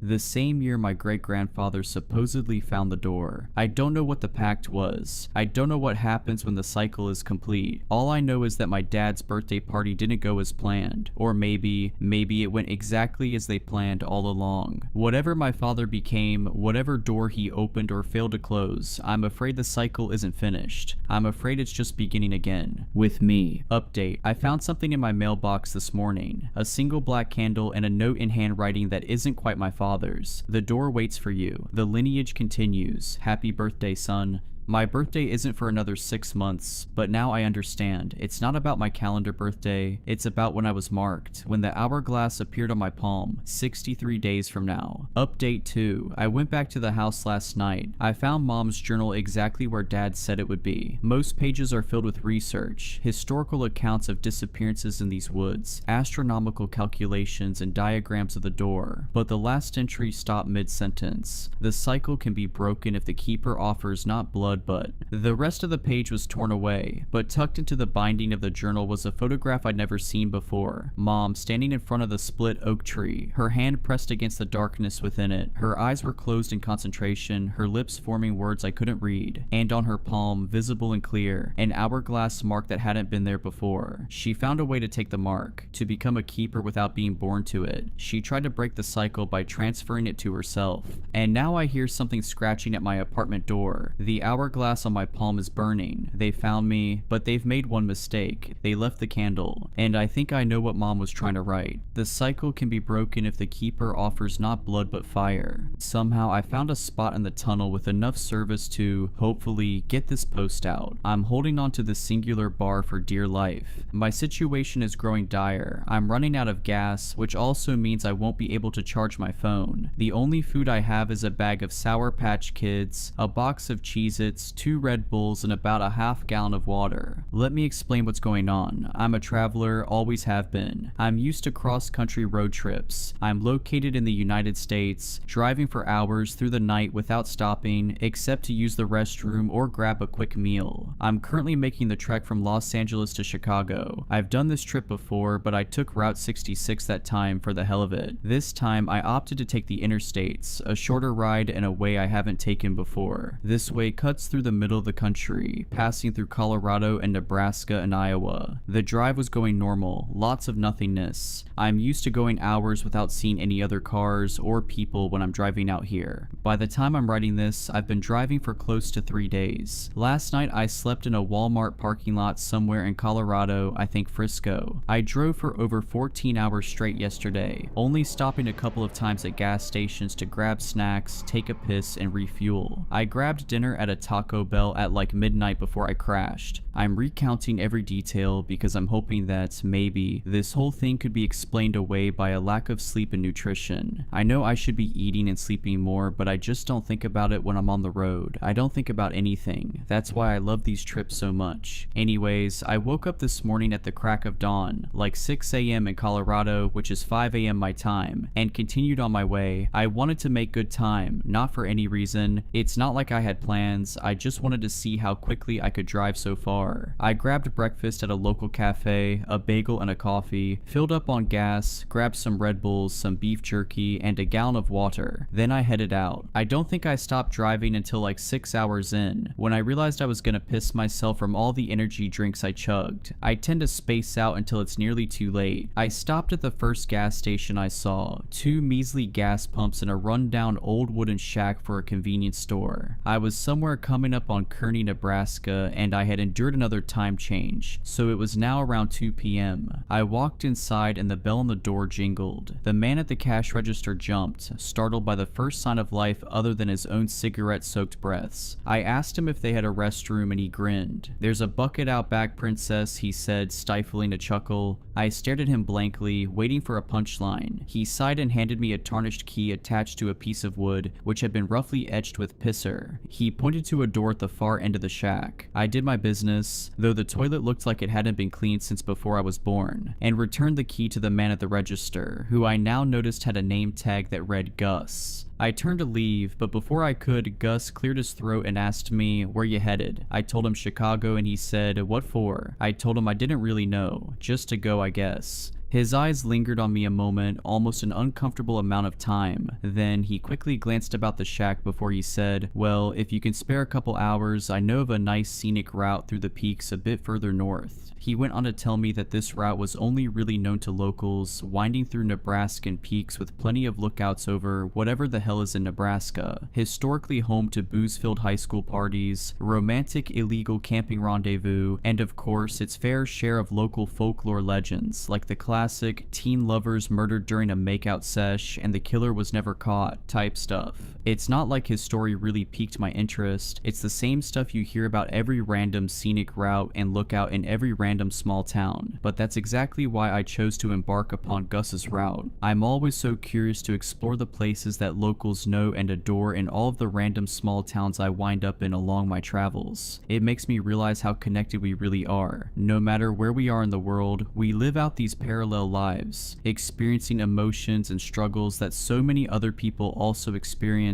in their own ways. I love finding these spots. I love feeling connected with something, anything. He gave me crude directions, but it seems simple enough. Continue up Interstate 80 for an hour or two longer until I see a turnoff, a dirt road to my left. Can't miss it. That'll take me where I need to go according to Gus. I figured that if I didn't see the turnoff, I'd just take the loss. After our conversation, I decided to purchase some snacks, Sour Patch Kids, Cheez-Its, and 2 more Red Bulls, and a pack of menthol cigarettes. I filled up on gas again before leaving. I wasn't sure when the next gas station would be, especially if I found Gus's route, and I continued on my way. I lit a cigarette as I began this next leg of my journey. My mother would kill me for smoking in my car. She'd kill me for a lot of the stuff I do when I take these trips. One thing I started to learn is that Nebraska is full of corn and wheat. In all directions, all I could see were miles and miles of farmland, stalks waving in the wind like a sorry excuse for an ocean. Interstate 80 was surrounded, crops creeping onto the shoulders of the road, refusing to adhere to man-made perimeters. The stalks grew high above my SUV, making it so I could see nothing beyond the confines of my weedy, corny prison. I had been driving for about 2 hours since the gas station when I saw it, a break in the crops to my left. Gus was right, I couldn't miss it. The dirt road stood out like a beacon, a sudden relief from my engulfment. I didn't feel any hesitation to take the path. In fact, I was excited that I had actually stumbled across it. As I made the turn, I could almost feel the stories, the experiences of the people who had made this turn before me. Every local has their spots. In every big city, every small town, every single person has a place that is special to them. A coffee shop, a hiking trail, a park, somewhere they have left pieces of themselves. I want to leave pieces of myself everywhere. The dirt road cut through the fields heading north. Far ahead of me, I could see a small range of peaks and hills. Nothing compared to California's mountain ranges, but at least it wasn't flat like everywhere else is out here. After driving through more and more miles of farmland, eventually I started to ascend. The road curved to my right at the base of the closest peak, turned from dirt into old battered pavement, and I began a twisty, turny ride up and up. As I got higher up the peak, I could see what Gus was talking about. The views were incredible. Plots of farmland, a quilt that covered the earth in greens and tans and yellows. I lit another cigarette and slowly continued my drive. I stopped at a couple of lookouts, just random turnoffs on the side of the road, taking in my surroundings. You can find beauty in anything if you try, even Nebraskan wheat fields. I felt like a local. The road was nothing special, similar to most mountain roads I've taken before. Nothing stood out really, besides some empty bottles and beer cans in the brush. I didn't see a single other person for the entirety of my drive, which I enjoyed. It was just me in the woods and the road. Then I entered the tunnel. I didn't think anything of it. Plenty of mountain roads cut through portions of the mountain itself, causing you to drive through a manufactured hole in the rock. I used to play a game as a kid where I'd hold my breath until we made it through to the other side. I'm glad I didn't try to hold my breath this time. I immediately noticed the tunnel was long. I couldn't see any light coming from the other end. The dirty orange bulbs hanging from the ceiling every 10 feet or so didn't make much of a difference in the pitch black. I drove for about 30 minutes, thinking to myself that this may be the longest tunnel I've ever driven through. Then the lights started diminishing. They began popping up every 30 feet, then every 50 feet, then every 100 feet, then there were none. I drove through the darkness for another 45 minutes, my headlights leading the way. I'd been in the tunnel for over an hour now. It was close to 8 p.m. and I didn't see any signs of the exit. I decided to turn around. I didn't like being swallowed by darkness. The rock walls were closing in on me, reigniting my claustrophobic fears that consumed me as a child. I drove for an hour or so back the direction I came. The lights should have started coming back by now, but they didn't. No orange bulbs. I drove for another hour and another, almost 3 hours driving back the way I came, and I never made it back to the tunnel's entrance. I was never greeted by the warm glow of the dim bulbs. Maybe the lights had gone out, but even then I should have been out of the tunnel hours ago by now. I started getting worried. I was confused. I had turned around, hadn't I? I remembered taking that 3-point U-turn in the narrow tunnel. I had been worried my SUV wouldn't even be able to make the turn and was relieved when it had. I grabbed my phone, but of course, no service. And who would I even call? My angry mother, who would just chew me out for listening to a strange man at a gas station in the first place. I have no friends back home. I'm more inclined to spend my time alone. No relationships, besides an ex who wants me dead. I've only had myself for as long as I can remember. I left on this trip without telling anyone I was leaving, let alone where I'd be. Would anyone even notice I was lost? My mind was racing, looking for a solution as I kept driving. Luckily, my car's good on gas. I was still at half a tank. I just kept going. What else was I supposed to do? After another 2 hours, I was desperate. My gas wouldn't last forever. It was dwindling fast. And when my car gave out, I wouldn't be able to charge my phone either. My only distraction from the void enveloping me was my downloaded Spotify playlists. I needed that to survive. I needed that so I didn't go crazy in here. Out of nowhere, while I was fiddling with my music, I saw a beacon of hope. One single bar. It popped up for a split second. I slammed on my brakes and reversed until I got to the sweet spot. At this point, I didn't care if my mother screamed at me so loud it damaged my phone's speaker. I needed to tell someone what was happening to me. I hovered over her contact for a few seconds before I sighed and clicked call. It didn't even ring, just a horrific beeping that signified no service. I rested my forehead on the steering wheel, tears starting to well. I wasn't gonna get stuck out here. I couldn't. My brain wouldn't even consider that an option. I grabbed my phone and got out of the car. An eerie whistling from the wind blowing through the tunnel filled my ears. I climbed on top of my car. Maybe if I stood up here, I could get a call out. It didn't work. The same disheartening beeping rang out over and over, and I groaned. I could feel the anxiety building, my heart pounding against my chest. Then I heard something. It was faint at first, like someone trying to stifle a cough. I thought I imagined it. I stood there listening. Then it happened again, louder. It sounded like a playful shout, like maybe a teenager exploring the tunnel, hooting and hollering with their friends. This is what my mind latched onto. Another sign of life meant I could get out of here. I shouted back, "Hey!" It echoed, bouncing off the cold rock walls, repeating over and over. Then it was uncannily quiet. The wind's whistling stopped and everything went still. All I could hear were my own panicked breaths. Then footsteps. Hundreds of them, running, thumping footsteps, coming from both directions. It shook the ground and made my car wobble. Pebbles tumbled off the walls. I have never felt so weak, so exposed. I almost broke a bone jumping off of the roof of my car and stumbling into my driver's seat at what felt like the speed of light. I slammed the car door and locked it. I laid my seat all the way back and pressed myself against it, wanting so badly to dissolve, to disappear. My car stopped swaying. The quiet returned. I laid there for what must have been an hour, maybe more. Tears caked my face and I couldn't stop shaking. I tried every breathing exercise exercise my therapist had taught me. Nothing could calm me. What was that? I haven't moved. I'm still laying in my driver's seat typing this. It's almost 4 a.m. I have been in this tunnel for almost 10 hours. I thought that maybe if I sat down and wrote out everything that's happened so far, it would help me understand. I still don't understand, but it is helping me to settle down. It's grounding me in my reality. Can someone please figure out where I am? Can someone tell me what's happening? How does a tunnel suddenly extend by miles? Did Gus know about this? Is that why he sent me here? I'm paranoid. What do I do from here? I don't want to get out of my car again. What if they find me? Why did they stop running to me? Did I imagine it in my hungry, exhausted state? I don't think continuing to drive is a good option, but it's really the only option. Eventually my gas is going to run out. Eventually my phone is going to die for good. Eventually I will starve or die of dehydration. I'm conserving the little food and drink I have as much as I can. I'm freaking out. I'm so thankful I bought these cigarettes. I fell asleep at like 8 this morning, kept awake all night by gripping fear. I woke up at 4 p.m. with a start, unsure if my terror was from something real or something I dreamed. Honestly, I usually awaken with a start. I have had chronic nightmares for as long as I can remember. I don't think my trepidation was caused by an outside force. Still in the tunnel, feeling the same as I did yesterday. I don't think I was laced. Another response I kept seeing on my first post was that turning around was a mistake. If we take what Gus said literally, as many of you are, I have to continue through the tunnel to take me where I need to go. Maybe that's why the tunnel extended, keeping me inside until I turn back around. It wants to trick me. It's swallowing me like a pill. So when I woke up today, I turned back around, facing back through the tunnel, hopefully the correct way. My car was slowly running out of gas, less than 1/4 tank. I found a portable charger in my car, thank God, that I charged up as I drove. I need as much time with you all as I can get. I need to feel like I'm still connected to civilization. Every 10 to 15 miles down the tunnel, I would reach another service sweet spot, a split second of a bar before it disappeared once again. It's throwing me a bone. I watched as my gas sensor conspicuously made its way to E. I kept driving past empty for about 30 minutes until my car sputtered and came to a stop in the darkness. I had been driving for about 3 hours. My car stopped near where I had turned around yesterday, I think. I sat there, unsure of what to do next, even though in my heart and in my mind I knew. Something I was dreading. I had to start walking. This must be what it wants. For me to be exposed, no longer protected by the steel frame of my SUV, no longer able to hide or speed away at a sign of danger. I was avoiding giving the tunnel what it wanted. I was terrified that as soon as I stepped out of my vehicle, I would be swarmed by whatever was running at me yesterday. But I had no other choice. I packed a bag with the necessary supplies. All of my food and drink, my portable charger, a blanket, some warm clothes, and a journal and pen in case my phone dies before I get out of here. I still want to be able to document my journey. I also grabbed my emergency flashlight and some extra batteries. I even found an old flare in my car's tool bag, which I took with me, and of course my cigarettes and a lighter. I sat there with my packed bag for a while, building up the courage to open my car door. I took a deep breath, counted down from 10, and on 1, I swung open my door and stepped out onto the road. The wind's eerie whistling surrounded me once again. I pointed my flashlight all around me. It was cold, dark, and damp. Liquid pooled at the base of the rock walls. There was nothing to do but start walking, so I did. Leaving my precious vehicle behind was heartbreaking. That SUV is the one constant I have in my life right now. I walked and walked. I knew that the last time I got a bar was about 2 miles before my car stopped. That meant in 8 miles or so, I would hit another sweet spot, and that's where I would rest. It would probably take me about 3 hours of walking. My flashlight did hardly anything in the pitch black. I could see only about 10 feet in front of me in only a small circle of light. The air felt heavy. It was getting hard to breathe. I jumped at every noise. Pebbles I had happened to kick bouncing along the ground. Water drip drops, even my own footsteps sometimes. I was constantly swiveling my light in all directions, glancing behind me every few seconds, even though I couldn't see anything. I felt like I was being watched, as cliche as it is. I walked for about an hour and a half, telling myself I was halfway to my rest point. I just had to keep pushing. I stopped for a second to retie my shoelaces. As I kneeled down, my flashlight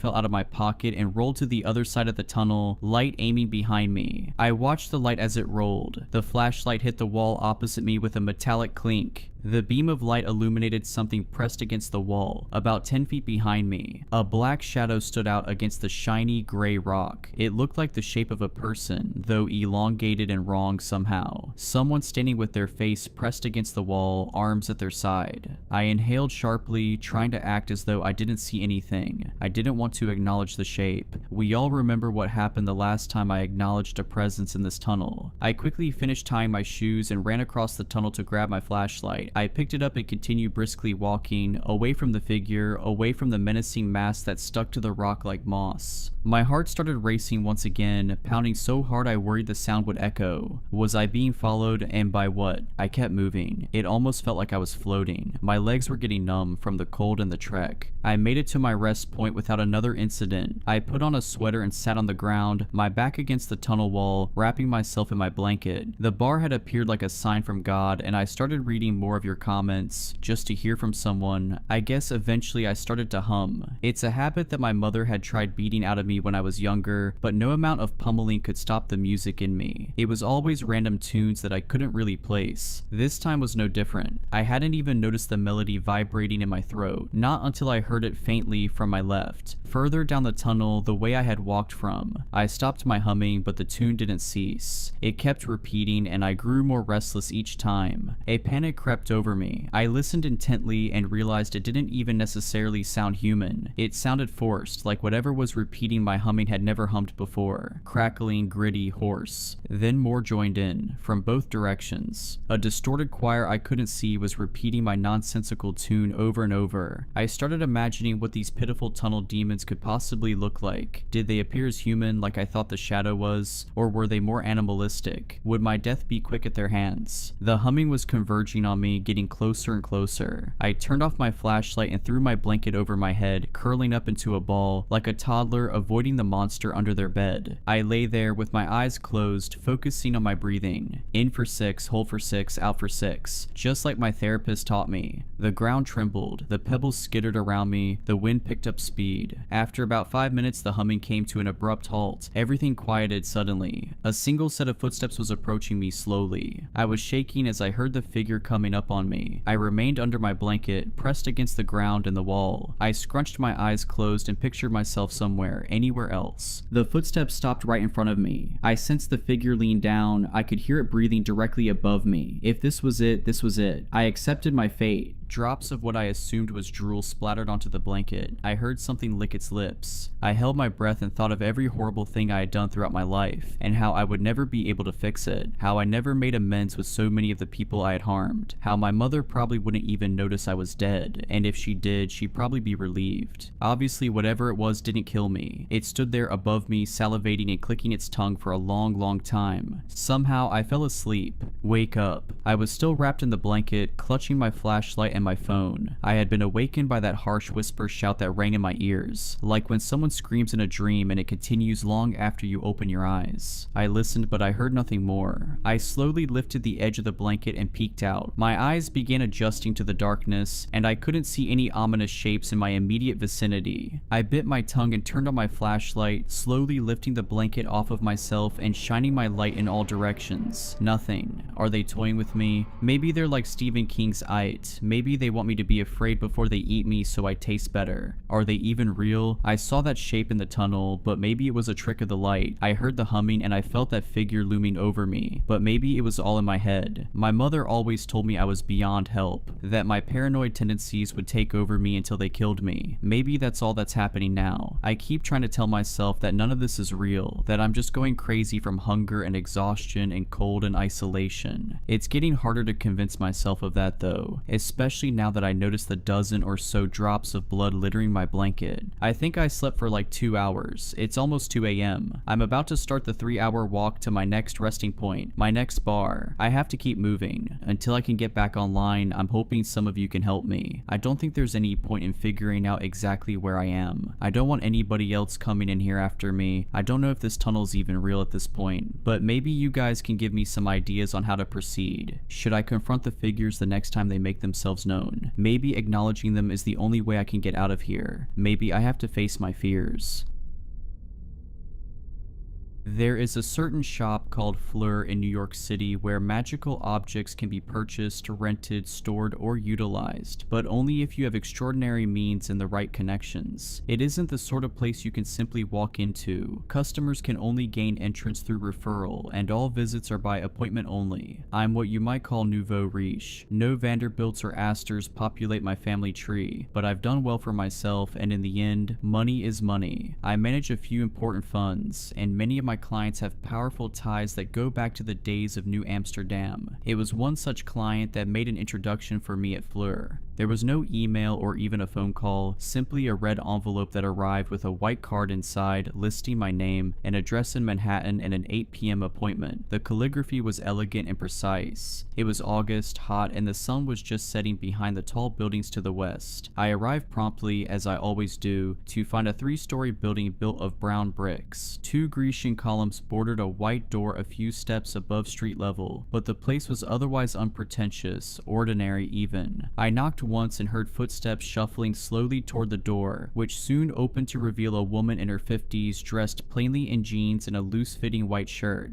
"You must be Tara," she said. "I'm Angie, the proprietress. Please follow me." I took a step inside, carefully closing the door behind me. Inside, the house was cozy and clean. I'd expected a crowded maze packed with objects. Instead, we passed an ordinary sitting room with threadbare couches and a kitchen with basic appliances and outdated tile countertops. "It's not what I expected," I said, knowing the words were rude even as they left my mouth. "When I was younger, I was vain," said Ina. She had a bit of a Midwest accent that made me want to discount anything she said. I had plenty of tools at my disposal, and I'd show up at that door glammed up to make men drool and women jealous. In the end, it brought me more trouble than joy. I should have listened to my father. He ran this place for decades before he handed me the keys. He always said it's best to hide in plain sight. Now, I see the wisdom in that. For a moment, something in the periphery of my vision flickered, and in Inga's place I glanced a much taller, thinner woman in a glittering evening gown. Her red hair shimmered like it had been woven with strands of tinsel and fell halfway down her back. Black and green tattoos snaked down her arms. The inks moved slowly beneath her skin. As I followed her into an austere office, the flicker went away and I saw the plain version of her again, smiling at me as if we now shared a secret.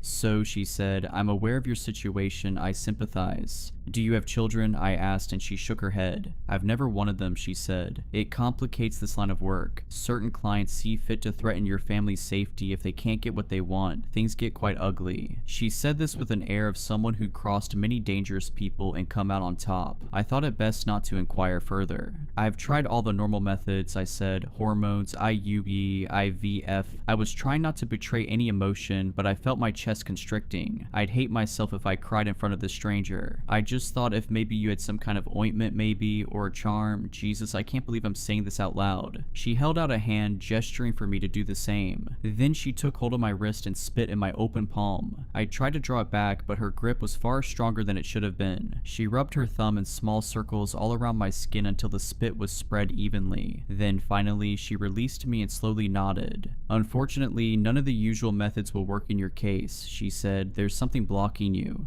Blocking me? I tried not to sound too unduly skeptical. Like a diaphragm, I wanted to add, but I bit my tongue. "Yes, something powerful that even I can't quite see." Now I rolled my eyes. Of course. My lie meter was going into hyperdrive. I could almost sense that sales pitch coming. Of course I had a 1 in a million problem that would require a very expensive solution, right? "Sounds like you can't help me then," I said, standing. "No," she said. "You can help yourself, but only if you want it badly enough." I hesitated for a moment. I could always try the IVF again. A new method was being pioneered down at the Mayo Clinic. Something to do with treating the ovaries with stem cells maybe, but I could only imagine it ending in utter expensive failure. And then there was the other issue. Marlon, my boyfriend of 8 years, had thrown his hands up at the whole thing, frustrated at my tenacity, which he called obsession. A few days earlier, after our latest fight, he'd stormed out of the apartment without a word and hadn't responded to any of my texts since. "I can help you," she added. I sat down. "I want it more than you could possibly realize," I said. "Many people who show up here believe that," she said. "Some are correct, most aren't. She opened a door and rang a small bell. A few moments later, a thin red-headed man walked in carrying a roll of fabric over his shoulder. "You don't need a salve to shock your womb into obedience," she said. "You need a wish." "Like from a genie?" I said, almost laughing. "You got Robin Williams' ghost in here?" She smiled thinly, as if humoring a child. "There are such things as beings who can grant boons to humans," she said, "but they don't live in lamps or rings, and they are closer to gods than to that blue monstrosity in Aladdin." She nodded to her companion, who knelt and rolled out the fabric. It was a rug, I realized, or what may have passed for one long ago. The gray fabric was beaten and frayed, and black blocky images of antelopes had faded into almost nothing.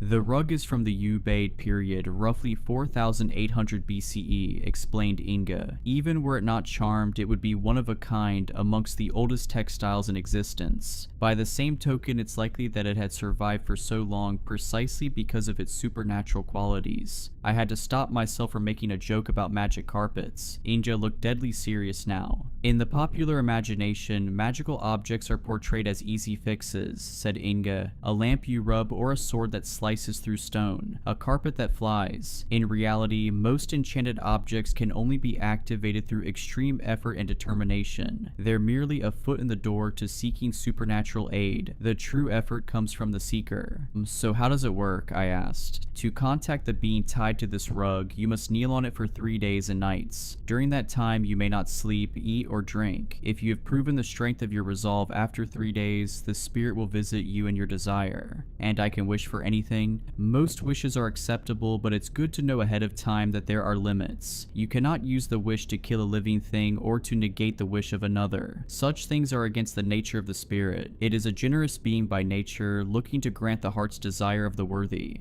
"My wish is worthy," I said. She nodded. "You will need time to prepare," she said. "I have a room here that I'll set up for your trial. As I said, you will need to be here for 3 days. Come well nourished and hydrated just after a full night's sleep. Wear loose, comfortable clothes." She paused. "Some clients choose to bring an adult diaper." "You've got to be kidding me." I couldn't help but mutter, but she did not smile. "The cost is $5 million per day," she said. "Non-refundable." I raised my eyebrows. "I was told money wouldn't be an issue," she said. "It's not," I said, regaining my composure. "I would have to sell some of my crypto holdings, the easiest asset to liquidate on short notice." I started to assess the tax implications in my head. "Good," she said, "then we'll set a date." I was able to clear a few days in October for the trial. I told my coworkers I was headed to St. Bart's to do a little beach time. Though I hadn't taken a vacation in years, no one questioned it. If anything, they were glad, telling me it seemed like I could use it. I'd developed a reputation as highly intense, a ballbuster.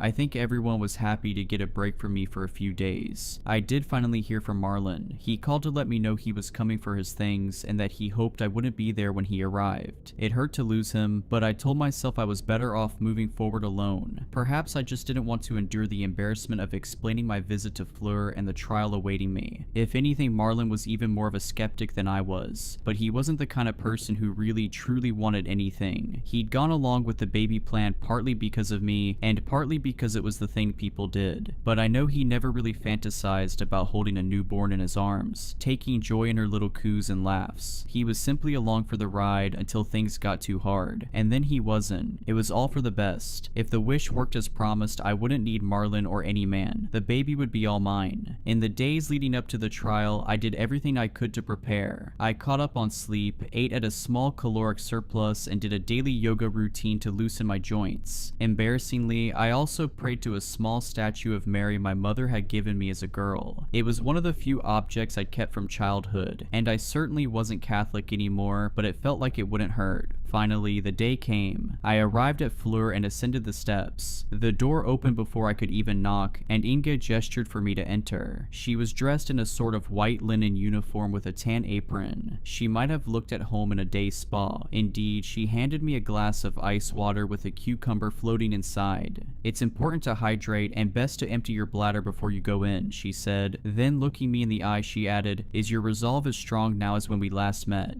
"Stronger," I said honestly, and she nodded. I followed Inga up a winding staircase up to the 3rd level, where a narrow, dimly lit hallway opened to an array of doors. As we walked through the hall, it seemed I could hear groans coming from behind several of the door, strange muttering that sounded like prayer from others. Busy morning, I asked. My client's business is strictly confidential, she said. Should anyone come asking about you, I'd say the same. I wondered if it was all people kneeling on rugs behind every door. Surely not. Behind each door was a different object, a different aspiration. I had heard rumors of others who come here for help. A woman in her 50s who lay in a glass coffin that superheated her skin, crisping it like a Thanksgiving turkey's. The pain had been unimaginable, but after 2 hours when she emerged from the coffin, her skin was as taut as a 20-year-old's. Another friend had been asked to finger paint portrait after portrait of her dead lover in blood, until finally the 44th one began to move of its own volition and carried out a long and heartfelt conversation that left her happy for the first time in years. Understood, I said. Thank you. We reached a door near the end of the hall. She tapped the handle a few times in a kind of rhythmic sequence, then turned it slowly open. On the other side of the door was a barren room with no windows. 2 walls were of bare brick, the others were simple white, the paint chipping in places. At the center of the room stood the rug. It looked slightly more important now, set in the middle of the otherwise barren room, like an exhibit at a museum. I was struck by the feeling that I shouldn't touch it.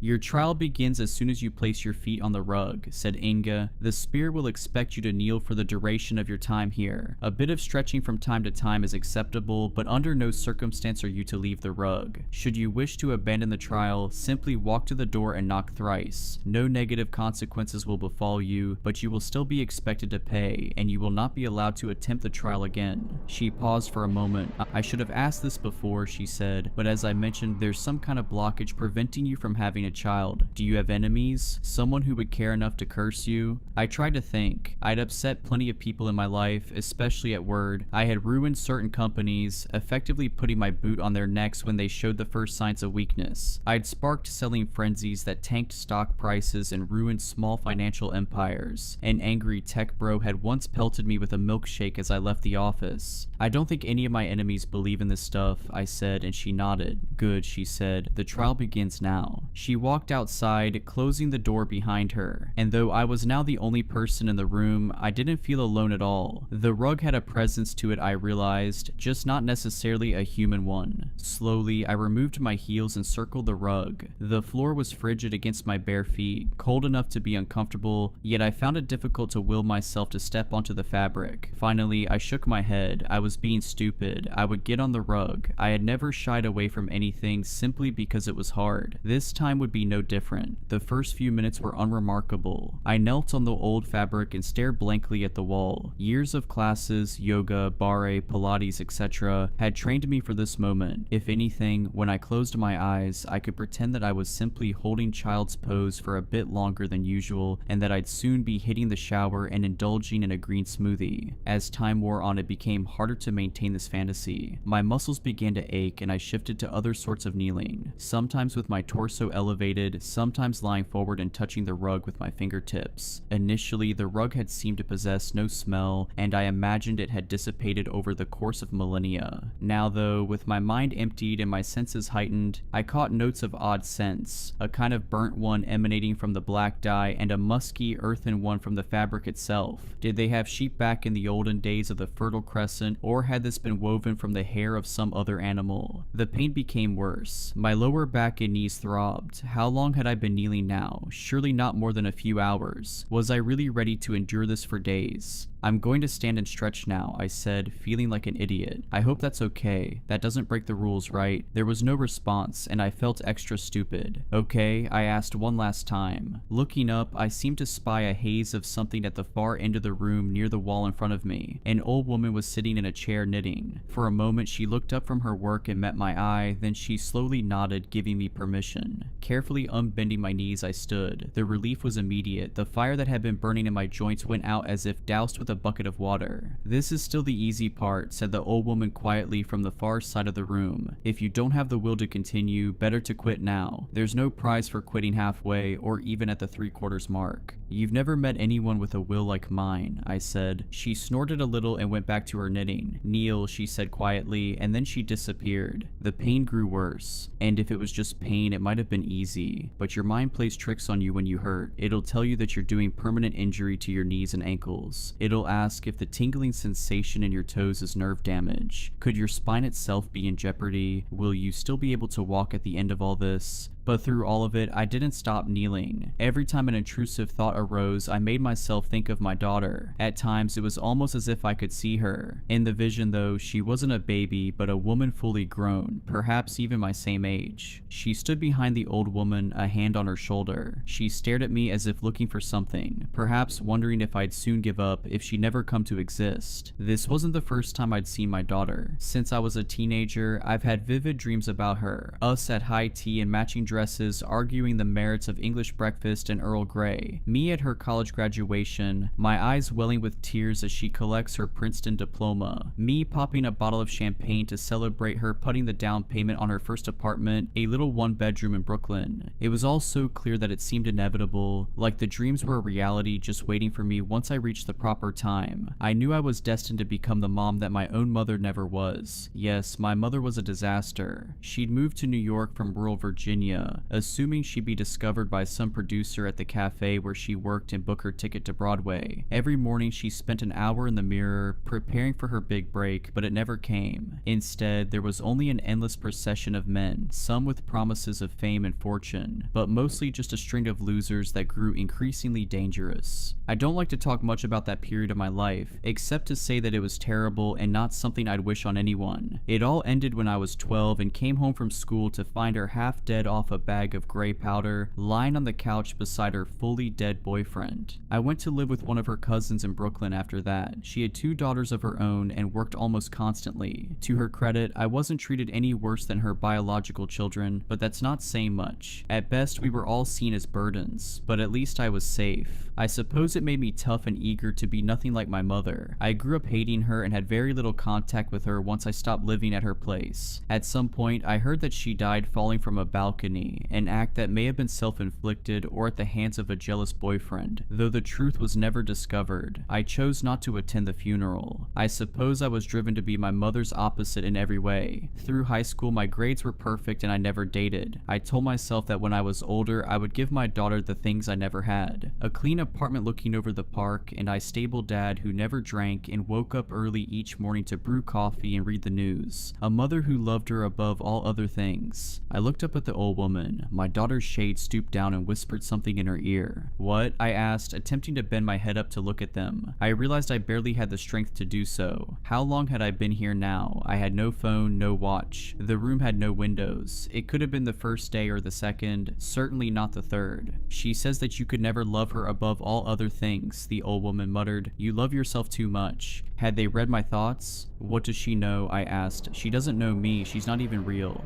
My daughter crossed her arms and stared daggers. I should mention that not all of my dreams about my daughter had been good ones. There had been nightmares too. Me arriving home to find her, 16 and in bed with an older boyfriend. Me screaming and hitting her over and over again, shouting that she'd end up like my mom. And more like this. My daughter coming home with a B+ on a report card, or missing curfew by half an hour as a junior in high school. It always ended with me screaming, reminding her that a single step on the path to failure was one too many.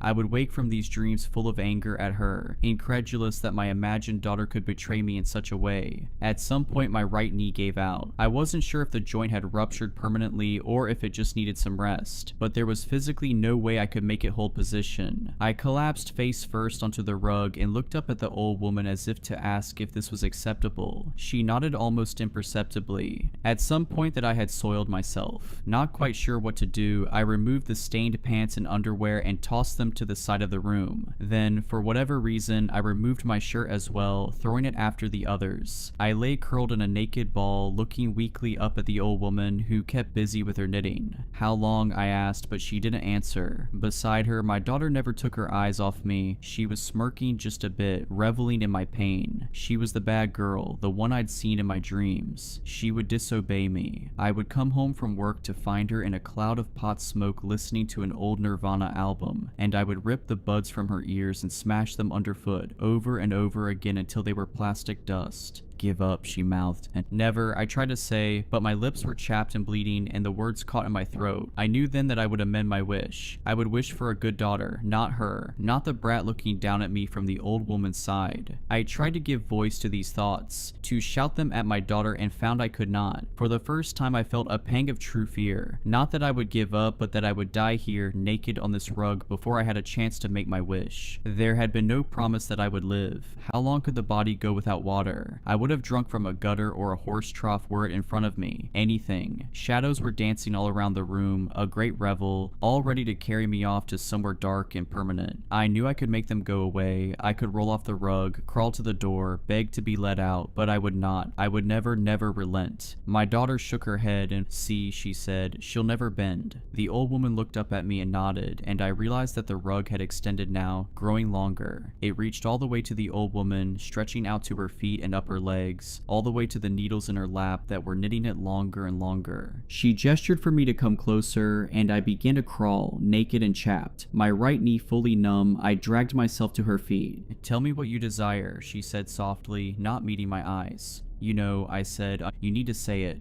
"A daughter," I said, "my perfect daughter." She thought for a moment. "I'm sorry," she said, "I cannot help you, the rules are the rules."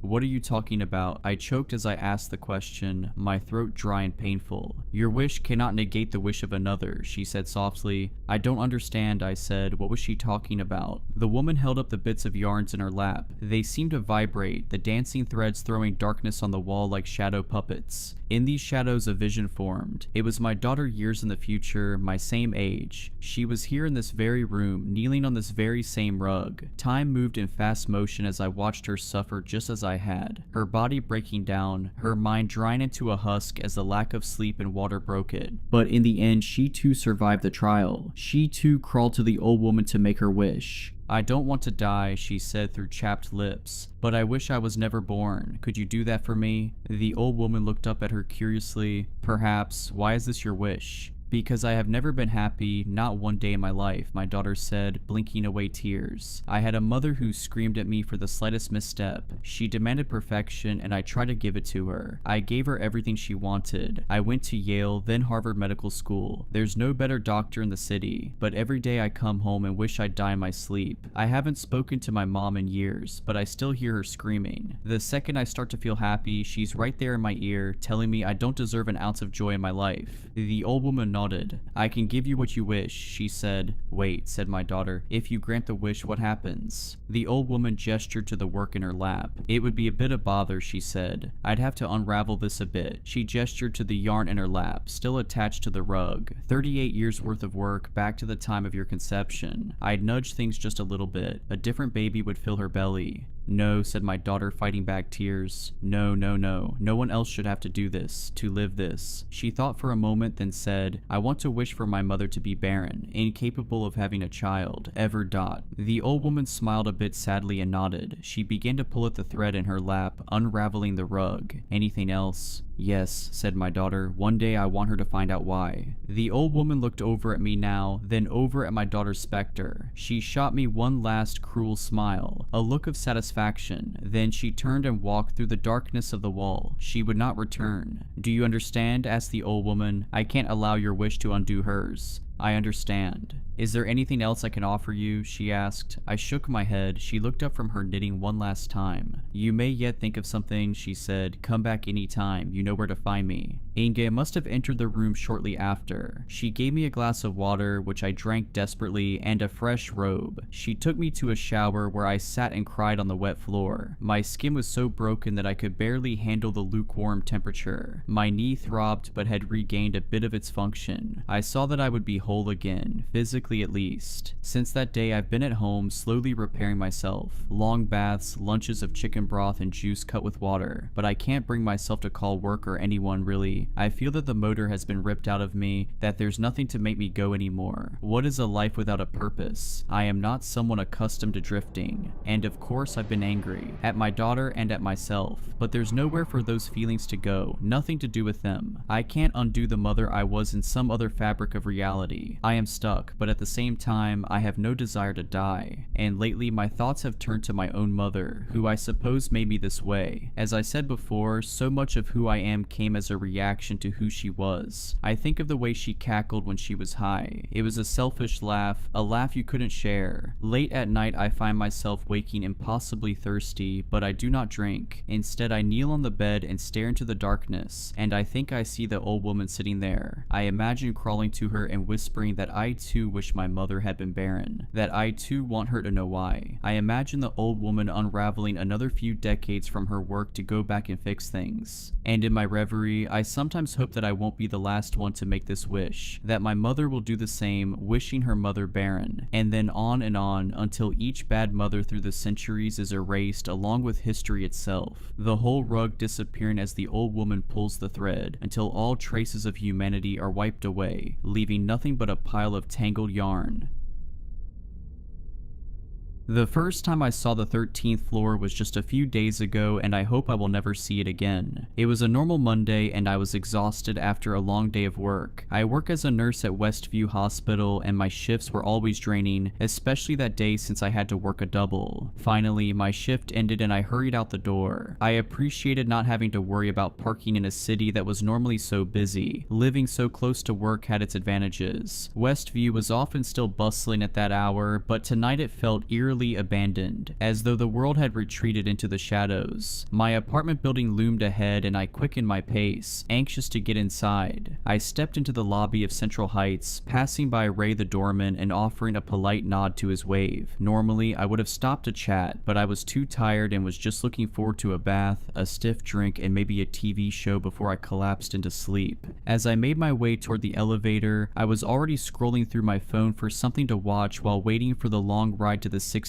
floor. I pressed the button and suddenly felt a strange sensation. The hair on my arm stood on end and I felt like I was being watched. I glanced over my shoulder but saw nothing. No one was in the lobby. Ray was still at his station, absorbed in a novel. It must have been nothing, I tried to reassure myself, yet the feeling persisted, like unseen fingers trailing along my spine. When the elevator finally arrived, I stepped in without hesitation. I quickly pressed 16 and waited. Out of the corner of my eye, I noticed something odd. A powdery white dust near the elevator console. I checked myself to make sure I hadn't gotten any on me, but there was no trace of it on my clothes or skin. Then I looked closer and saw a chalk-like smudge right on the console between the numbers 12 and 14. A disturbing chill ran through me as my hand hovered near the strange mark. I paused, processing the bizarre sight before the bell chimed and the doors opened to my floor. Shrugging off the unease, I stepped off. I walked down the hall to my apartment and sighed with relief that my day was over. As I approached my door, eager to collapse onto my couch, I rummaged through my bag. A knot formed in my stomach as I realized my keys were still at the hospital, left on the break room counter. I groaned and trudged back to the elevator, resigned to having to retrieve them. I pressed the down button, and after a brief wait, the door opened, not far from where I stood. To my surprise, I wasn't alone in the elevator. There, occupying the small space, was an impossibly large figure draped in a long white coat. Their face was hidden by a hood, and their tall, rail-thin form exuded an unsettling presence. I took an instinctive step back, disturbed by the sight, but I tried to steady myself and not stare. I considered waiting for the next elevator, yet the door wouldn't close. The figure remained motionless, its hood concealing any trace of expression as it stared impassively. Realizing I had no way to get back to my apartment without my keys, I reluctantly stepped into the elevator with the tall figure and pressed the button for the lobby. That's when something made me do a double take. Even with the giant hooded figure standing silently beside me, I noticed an extra button on the panel, a softly glowing 13. It wasn't there earlier when I'd gone up to my own floor. I noticed the 13th button bore a large imprint of white chalky powder, and I saw that the looming figure's feet were also surrounded by that same odd substance. The elevator lurched into motion as I felt a cold dread wash over me. The buttons on the panel flickered in a strange, otherworldly rhythm as the elevator began its descent. The The hooded figure beside me remained completely still, filling the confined space with an oppressive silence. I felt its unseen gaze upon me, its face forever obscured by the hood. My breath caught when the elevator slowed and the digital display above the doors flickered from 14 to a distorted blur, then to a number that sent a chill coursing through my veins, 13. When the doors slid open with a hollow clang, a dimly lit hallway unfolded before me, a place that didn't belong in my building. Thick, damp air spilled out, carrying the scent of old dust mixed with a trace of something metallic. My heart pounded as the figure stepped forward with an unnervingly fluid grace. Pausing in the doorway, it slowly turned its hooded head in my direction, as though silently inviting me to follow. I stood rooted to the spot, unable to move. My legs refused to budge as my mind screamed for me to run, to shout, to do anything other than step further into that dark, unnatural space. Suddenly, I felt lightheaded and tried to steady myself against the elevator wall, but before I knew it, I crumbled to the floor, unconscious. When I came to, I sat up abruptly and nearly screamed, only to realize that I was still in the elevator. It had descended back to the lobby, and the strange hooded figure was nowhere to be seen. I had no idea how I passed out. Perhaps I was more exhausted than I thought, yet it had felt so real, too real. I'd never experienced such a vivid nightmare before. As I stepped out, I glanced back at the elevator panel one last time and noticed a faint smudge of white powder near it. Shaken, I left and headed back to work to retrieve my keys. When I got back to my building, Ray commented on how stressed I looked. I told him it was nothing more than bad nerves after a long day. He nodded and I pressed on. Yet when I arrived at the elevator again, that inexplicable, unsettling feeling returned. Despite how late it was and how tired I felt, I decided to take the stairs. I was sweating and utterly exhausted after the climb, but eventually I reached my apartment. I chose to forgo the bath in favor of a quick shower and then went straight to bed. The next morning on my way to work, I was disturbed to see paramedics gathered outside the building. Approaching Ray, I asked him what had happened. His face was drawn, his usual smile absent. Leaning in closer and lowering his voice, he said, "It's Mrs. Donovan from 1406. They found her this morning when she didn't answer her door. Her daughter called worried when she couldn't reach her." A chill ran through me. What happened to her? "Nobody knows for sure," Ray replied, glancing toward the paramedics. "The police say it looks strange. There are no obvious signs of what killed her, but..." He hesitated, shifting uncomfortably. "They mentioned she was covered in some kind of white powder, like chalk or something. I've never seen anything like it in my 30 years here." The world seemed to tilt beneath me. White powder, just like in the elevator, just like in my nightmare. "Did you know her?" Ray asked, noticing the pallor in my face. "Not really," I managed to say, my mouth suddenly dry. "I only passed her in the halls sometimes." I tried to recall her face, but all I could conjure was a vague image of an elderly woman with silver hair who always nodded politely when we crossed paths. "They're saying it might have been sudden cardiac arrest, but who knows," Ray continued. "Poor woman, living alone all these years after her husband passed. At least it was quick, whatever it was." I nodded mechanically, my eyes fixed on the elevator doors. I thanked Ray for the information and mentioned that I had to get to work. Yet deep down, I felt disturbed. I had wanted to dismiss the unsettling news about the tenant found dead, but with that bizarre substance mentioned, it was eerily similar to what I'd seen with that tall hooded figure. The thoughts clung to me, refusing to let me find any peace. The rest of my workday passed in a hazy blur, and I felt detached from everything as I struggled to process the bizarre events of the previous night. I hurried home with anxious dread gnawing at the back of my mind. Arriving back at my apartment building, I mustered the courage to approach the elevator again. The metallic door slid open with a soft ding, and though I hesitated for just a moment, I stepped inside. My eyes darted around the small, dimly lit space, half expecting shadows to flicker in the corners. Taking a steadying breath, I pressed the button for my floor while carefully scanning the panel for anything unusual. This time, the area between the numbers 12 and 14 was clean and unmarked, devoid of any peculiar chalky residue. The elevator hummed quietly as it ascended, leaving only the sterile scent of metal and the gentle whir of machinery. I exhaled a sigh of relief at the return to normalcy and walked down the hall to my apartment. Just as I inserted my key into the lock, I heard footsteps approaching down the hall. smile. Oh hey, I thought that was you.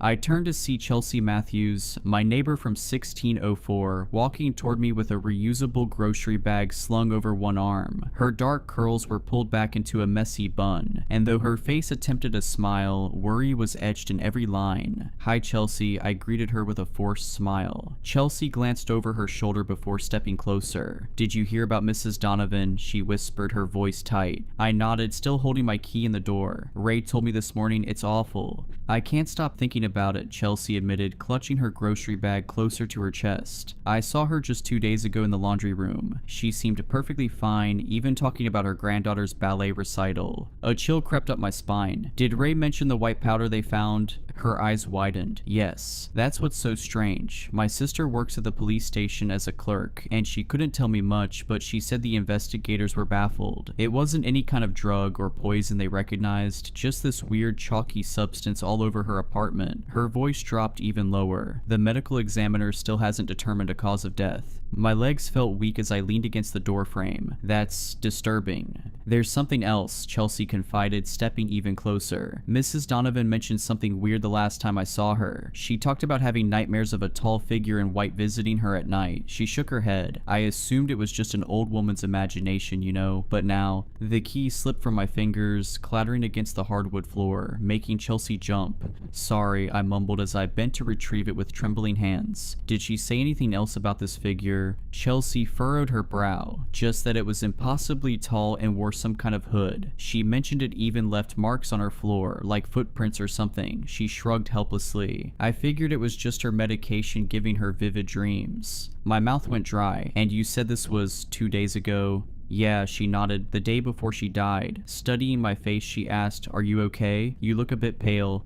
I'm fine, I lied, forcing myself to stand a little taller. Just tired from work. These double shifts are killing me. I fumbled with my key once more. I should get some rest. Alright then, take care and stay safe. I'll see you around and don't work yourself too hard. Have a good rest of the night, Chelsea said, waving as she headed back to her own apartment. I stepped inside my apartment and released the breath I hadn't realized I was holding, my mind still echoing with all the disturbing things Chelsea had said about Mrs. Donovan and her untimely death. Pushing myself away from the door, I moved through my darkened apartment, flipping on lights as I went. The shadows seemed longer tonight, and the corners of my home appeared darker and more ominous. In the kitchen, I poured myself a glass of wine with shaking hands, spilling a few drops on the counter, though I didn't bother to wipe them up. The television droned on in the background as I curled up on my couch, wrapping myself in a throw blanket despite the warmth of the apartment. News footage of paramedics outside my building played silently, a reporter discussing the mysterious death of an elderly resident. I quickly changed the channel. Sleep proved impossible. Every time I closed my eyes, that hooded figure and the impossible 13th floor replayed in my mind. Chelsea's words about Mrs. Donovan's nightmares echoed incessantly, the same nightmares I'd had, the same figure I'd seen. Around midnight, I finally dragged myself to bed. I lay awake, staring at the ceiling and listening to the occasional creaks and groans of the building settling. My eyelids grew heavy despite my anxiety, and eventually I drifted into an uneasy sleep.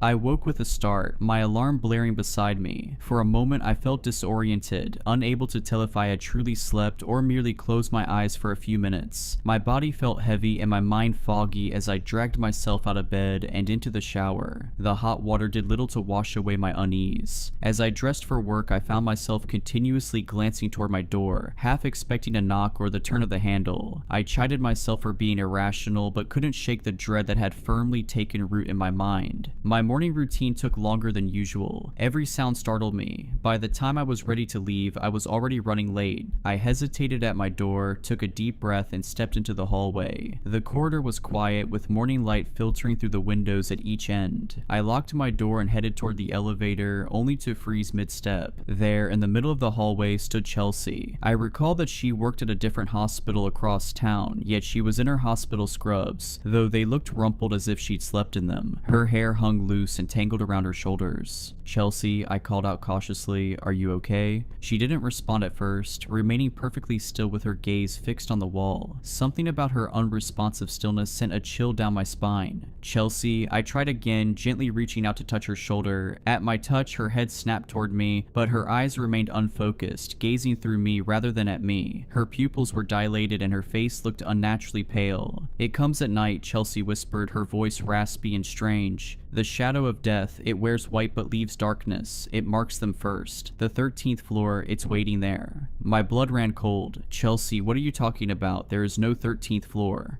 "I saw it last night," she continued, her voice slurring slightly. "In the elevator. The button appeared, white dust, so cold." She shuddered violently. "It knows who's next." I gripped her shoulders, shaking her gently. "Chelsea, snap out of it." Blinking rapidly, Chelsea's eyes gradually focused. Color slowly returned to her face as confusion took over. She looked around disoriented before finally recognizing me. Why am I in the hallway?" she murmured, touching her forehead and wincing. "God, I have such a headache. Was I sleepwalking?" "I'm not sure," I said uncertainly, my eyes still fixed on her face. "You were just standing here talking about strange things." "What things?" she asked, frowning as she rubbed her temples. I hesitated before replying, "About a shadow of death, and the 13th floor." Her eyes widened in disbelief. "I don't remember any of that." Glancing at her watch, she gasped, "Oh God, I'm late. I need to get to work." She hurried toward the elevator, then paused and looked back at me with an embarrassed smile. "Sorry about that. Must have been sleepwalking or something. Too many night shifts, you know." Before I could utter a word, Chelsea disappeared around the corner toward the elevator, and I stood frozen in the hallway, my mind racing. The coincidence was too overwhelming. Mrs. Donovan's experience, my own, and now Chelsea mentioning the same horrors. Later, at work, I couldn't focus. Twice, I nearly administered the wrong medication to patients, catching myself just in time. Colleagues asked if I was feeling ill, noting my pallor and distracted state. I blamed it on lack of sleep, which wasn't entirely untrue. During my lunch break, I sat alone in the hospital cafeteria, picking at a salad that I had no appetite for. I pulled out my phone and searched for information about my building's history. Central Heights had been built in the 1970s and renovated in the early 2000s. Nothing unusual, a standard high-rise apartment building. I scrolled further until I stumbled across an old newspaper article about an architectural controversy during its construction. The original plans had included a 13th floor, but due to superstition, the developers had labeled it the 14th, skipping 13 altogether. What caught my attention was a small paragraph noting that the chief architect had either gone missing or died mysteriously before construction was completed. His body was never found either way. My hands trembled as I set down my phone. It couldn't be a mere coincidence. The rest of my shift dragged on endlessly. By the time I clocked out, darkness had fallen and a fine mist hung in the air, diffusing the streetlights into hazy orbs. I considered taking a different route home, maybe even staying at a hotel for the night, but the thought seemed ridiculous in the rational light of the hospital lobby. I pulled my coat tighter around me and stepped out into the night. The walk home felt longer than usual, each shadow making my heart skip a beat. When I finally reached my building, I noticed Ray was gone for the day, replaced by a night doorman whose name I couldn't recall and who barely looked up from his phone as I entered. I hesitated at the elevator and then decided to head for the stairs, unwilling to risk another encounter. However, when I reached the door to the stairwell, to my shock, it was locked. I turned around and tried to flag down the night doorman, but he had vanished. I looked around unsure of what to do next when suddenly the elevator doors opened. I stared at the vacant elevator, its fluorescent light flickering ever so slightly. The interior was pristine, no white powder, no mysterious buttons, no towering figure, just an ordinary elevator waiting patiently for a passenger. Rational thought urged me to step inside, especially since the stairwell was locked and I needed to get to my apartment, yet my feet remained rooted to the lobby floor, my body refusing the simple command to move. A soft chime sounded as the doors began to close. Acting on instinct, I lunged forward, thrusting my arm between the closing doors. They retracted immediately and I stepped inside, my heart hammering against my ribs. My finger hovered over the button panel. 16. I could just press 16 and go home. But then my eyes were drawn to the space between 12 and 14, the unmarked space where 13 should be. The doors closed behind me with a soft thud that, in my heightened state, sounded like the slam of a prison gate. I pressed 16 quickly, then backed into the corner, watching the numbers illuminate as the elevator began to ascend. Everything seemed normal at first, and as I ascended I tried to ignore the lingering feeling of dread. I watched the display numbers slowly increase. Then, to my horror, the elevator stopped. It had halted at 12, but the door wouldn't open. Then the number distorted and went blank, and I felt the elevator creeping up several more feet before stopping on a floor higher than the 12th. The door slid open and there it was. A hooded figure stood in the doorway, impossibly tall, its white coat hanging from skeletal shoulders. I pressed myself against the back wall of the elevator. My scream caught in my throat. White dust swirled around the figure's feet, drifting into the elevator like fog. "Please," I managed to whisper, though I wasn't sure what I was begging for. The hooded figure bent down and stepped into the elevator. With each step, a noxious cloud of chalky dust spread around it, and I covered my mouth in horror. It extended one impossibly long arm, the sleeve falling back to reveal a hand made entirely of bone, gleaming white in the dim light. It reached out with slow, deliberate motion. I shook my head, tears streaming down my face. "No," I said, my voice growing stronger. "I won't go with you." The figure tilted its hooded head as if puzzled by my refusal. It took a step forward. With every movement, white dust billowed, filling the cramped space with a fine mist that made me cough. A cold emanated from it, an otherworldly chill that penetrated my soul and froze my thoughts. Its hand moved toward the panel, paused, then withdrew as it stepped back into the opposite corner of the elevator. It stood motionless, waiting for the doors to close. I couldn't fathom why it had ignored me, seeming content to ride the elevator up to the 16th floor rather than drag me down into the sepulchral darkness of the 13th. The elevator rose without further incident, the floors passing by in terrible silence as I remained breathless and terrified alongside my monstrous companion. When we arrived at the 16th floor, the entity extended an arm as if bidding me to disembark first. Oddly polite, though still utterly horrifying. I took a nervous step forward, scared of moving, yet even more terrified of staying a moment longer with that skeletal nightmare. I crept past the looming figure and eventually broke into a mad sprint down the hall toward my apartment. I stole one last glance behind me. The thing was gone. Whatever it had been doing on that floor, I couldn't say, but I felt an urgent need to get inside and hide as quickly as possible. I made it to my door, my heart racing as I fumbled with my keys before throwing myself inside, quickly closing and locking the door before bolting to my bedroom. The night stretched on interminably as I huddled beneath my blanket, feeling both foolish and fearful. Part of me knew that the skeletal figure I dreaded wouldn't materialize in my bedroom or elsewhere in my apartment, yet another part couldn't shake the unsettling anticipation that it might. As the hours dragged by with no sign of the apparition, I hesitated, relieved yet still anxious, before finally succumbing to an uneasy sleep. That sleep, however, was short-lived. I awoke abruptly to a horrible scream that pierced the quiet night. Bolting upright, my heart pounding, I realized the scream wasn't part of a nightmare. It echoed through the hallway outside my apartment, followed by a heavy thud. I scrambled out of bed, fumbling for my phone as I debated whether to call 911 or hide in the bathroom.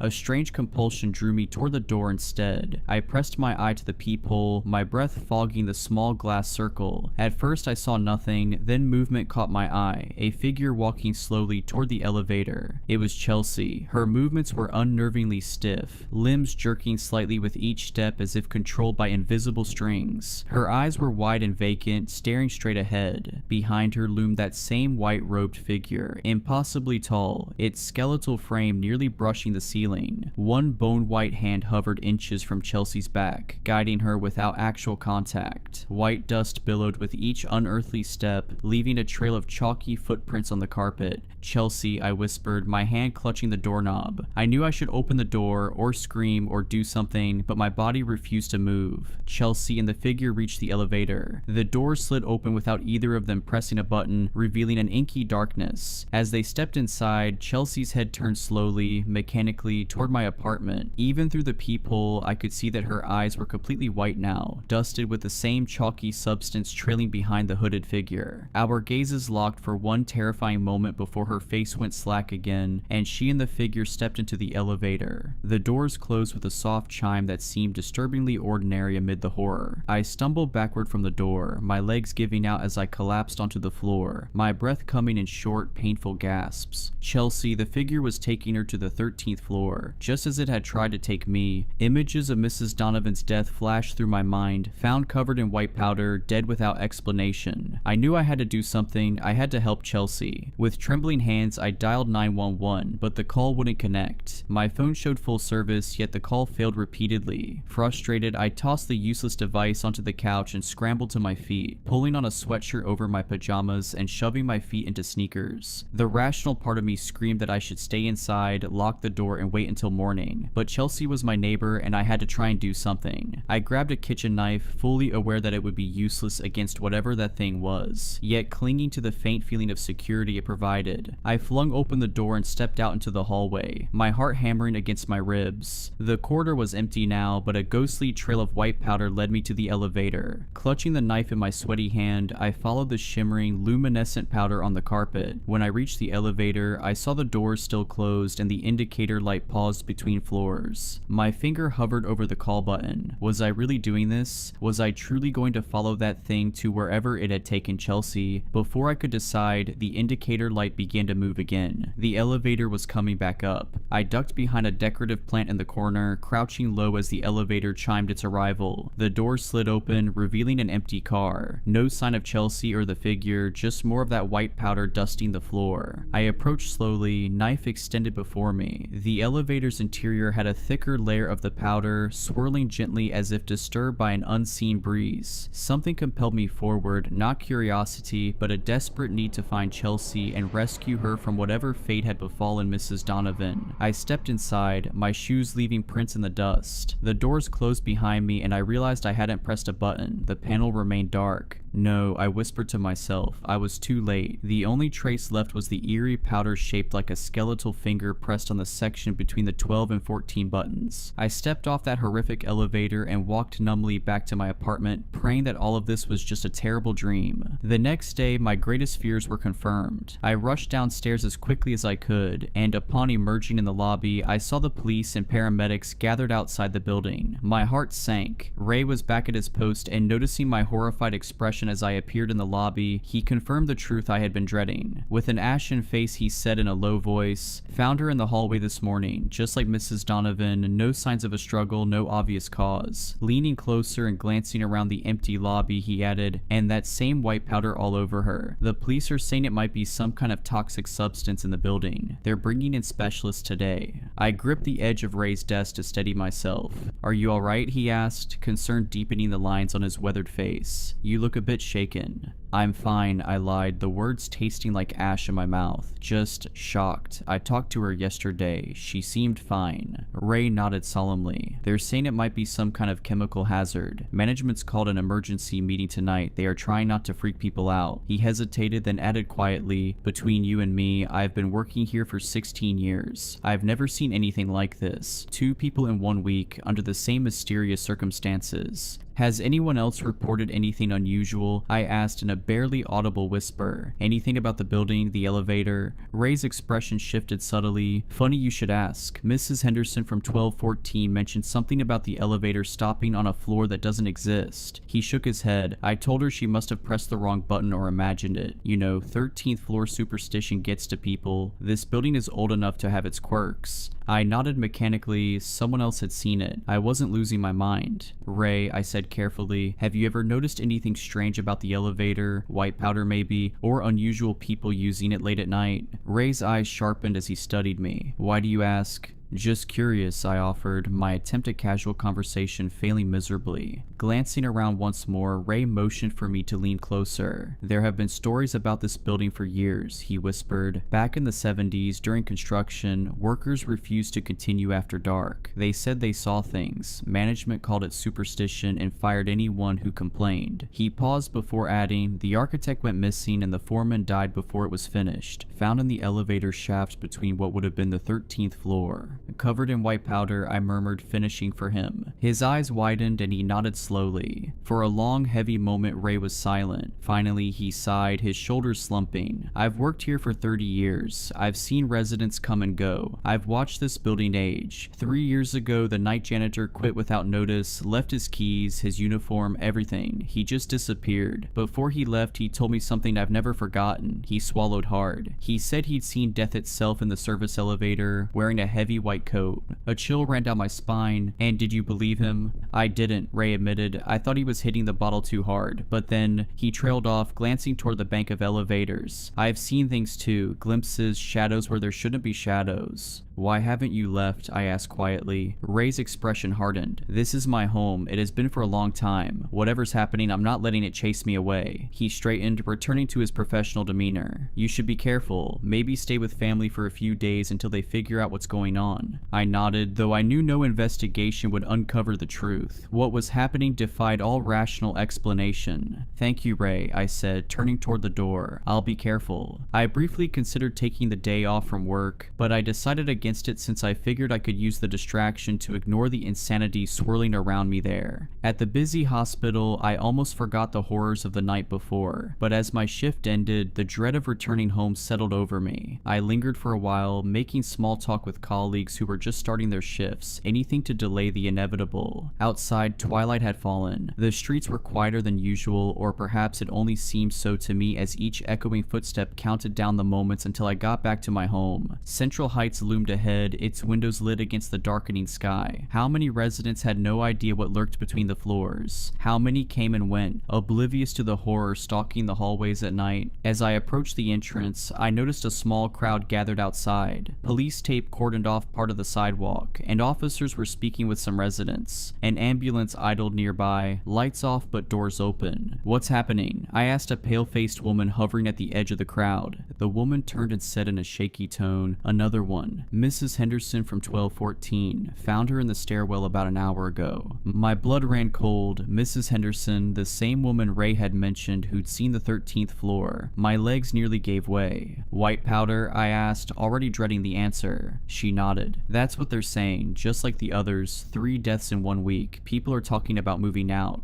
I pushed through the crowd toward the entrance. Ray wasn't at his post, probably being questioned by the police, and the other night doorman looked visibly shaken. "Excuse me," he called as I passed. "They're advising residents to stay elsewhere tonight if possible. Building management is putting people up at the Coventry Hotel until they determine if there's an environmental hazard." "Thanks," I mumbled in a terrified daze. I wasn't in any mood to argue. I headed for the Coventry Hotel, hoping for a night's safety away from the building and its haunting specter of death. After checking into my room, my mind whirled with doubt and fear. The terrifying enigma of Central Heights dominated my thoughts, compelling me to consider leaving. Whatever was happening in that building, be it a deadly hallucinogenic powder or the grim specter of death itself, it did not matter anymore. I had to get out. The urge to flee was overwhelming, though a small, nagging part of me hesitated at the idea of abandoning the familiar for the unknown. I didn't have much money, and while I could potentially find a smaller place and hire movers to leave that cursed building behind, the decision felt more daunting than ever. I eventually resolved to leave and find someplace else to live. It was a hasty decision, but I grimly speculated that it might be a life or death situation, and I shuddered at the thought of the people I knew who had already been taken. With that resolution, I tried to settle down, and at last, I fell into a relatively comfortable sleep. Then, as if in the very next moment, my eyes snapped open in a flash. To my horror, I was alone in the elevator. White dust was everywhere on the floor, swirling in the air, coating my skin. The numbers on the panel flickered and a single glowing button remained, 13. I hadn't pressed it, but the elevator moved anyway, descending to a floor that shouldn't exist. When the doors opened, I didn't see a hallway but a vast cavernous space. White dust drifted like snow in stagnant air. In the center stood that hooded figure, even taller than before, its skeletal hands extended toward me. At its feet lay 3 bodies, Mrs. Donovan, Chelsea, and Mrs. Henderson, their skin bleached white, eyes open yet unseeing. Behind the figure, more shapes emerged from the swirling dust, dozens, hundreds of them, all victims of the thing that dwelled between floors, and it was waiting for me to join them. Despite my overwhelming horror, a strange compulsion tugged at me, defying all logic. Before I could resist, my feet moved on their own, carrying me toward the morbid sight. The doors closed behind me with a metallic groan, and in the distance I heard the faint hum of the retreating elevator, leaving me alone with that enigmatic figure. It moved ahead, its long coat dragging along the floor and leaving a trail of white, chalky dust. In a daze, I followed as the oppressive silence wrapped around me like a shroud. The hallway seemed to stretch on endlessly, its walls lined with doors that bore no resemblance to those in my own building. They were older, heavier, each adorned with strange symbols that pulsed faintly in the dim light. Abruptly, the figure halted, tilting its head slightly as if straining to listen to something. I strained my ears, desperate to catch any sound, but only near silence met me. Then, almost imperceptibly at first, I began to hear a faint whisper, soft and indistinct, steadily growing louder. The sound sent shivers down my spine, completely out of place in that world. The figure turned to face me, and for the first time, I noticed a subtle movement beneath its hood. Shadows twisted and writhed within. My breath caught as the figure raised a hand, its impossibly long, pale fingers pointing toward a door at the far end of the hall. As the whisper grew clearer, a jolt of terror struck me when I heard my name called repeatedly in a voice disturbingly familiar. The door at the end of the hall creaked open by itself, revealing a space bathed in eerie, flickering light. I took a hesitant step back, but it was too late. The figure seized my arm with a cold, unyielding grip and pulled me forward. I stumbled toward the open door as the whispers crescendoed into a deafening roar, and in that moment, I stepped through the threshold into a nightmare from which I might never awake. And yet I did wake, gasping and tangled in sweat-soaked sheets. The hotel room was dark except for the red glow of the digital clock reading 3:13 a.m. My heart pounded painfully against my ribs as I fumbled for the bedside lamp. Light flooded the room, revealing ordinary hotel furnishings. No dust, no figures. Just a bland room with standard artwork and heavy curtains drawn against the night. I collapsed back onto the pillows, trying to slow my breathing. It had just been a nightmare, but as I glanced toward the carpet near the door,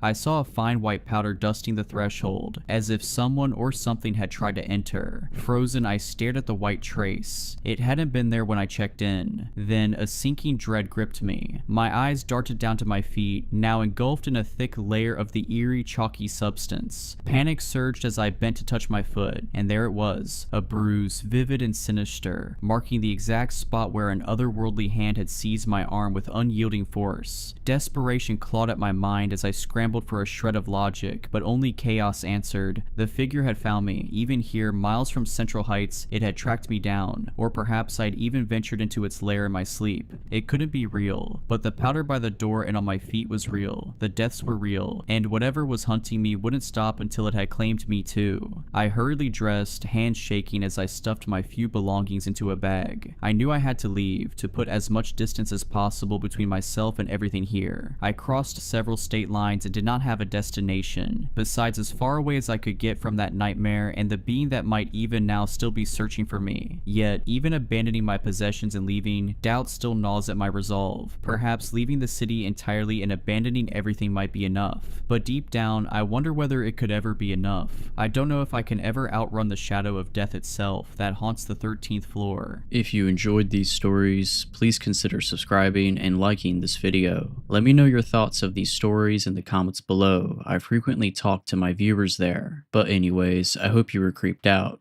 Just kidding. Stay safe.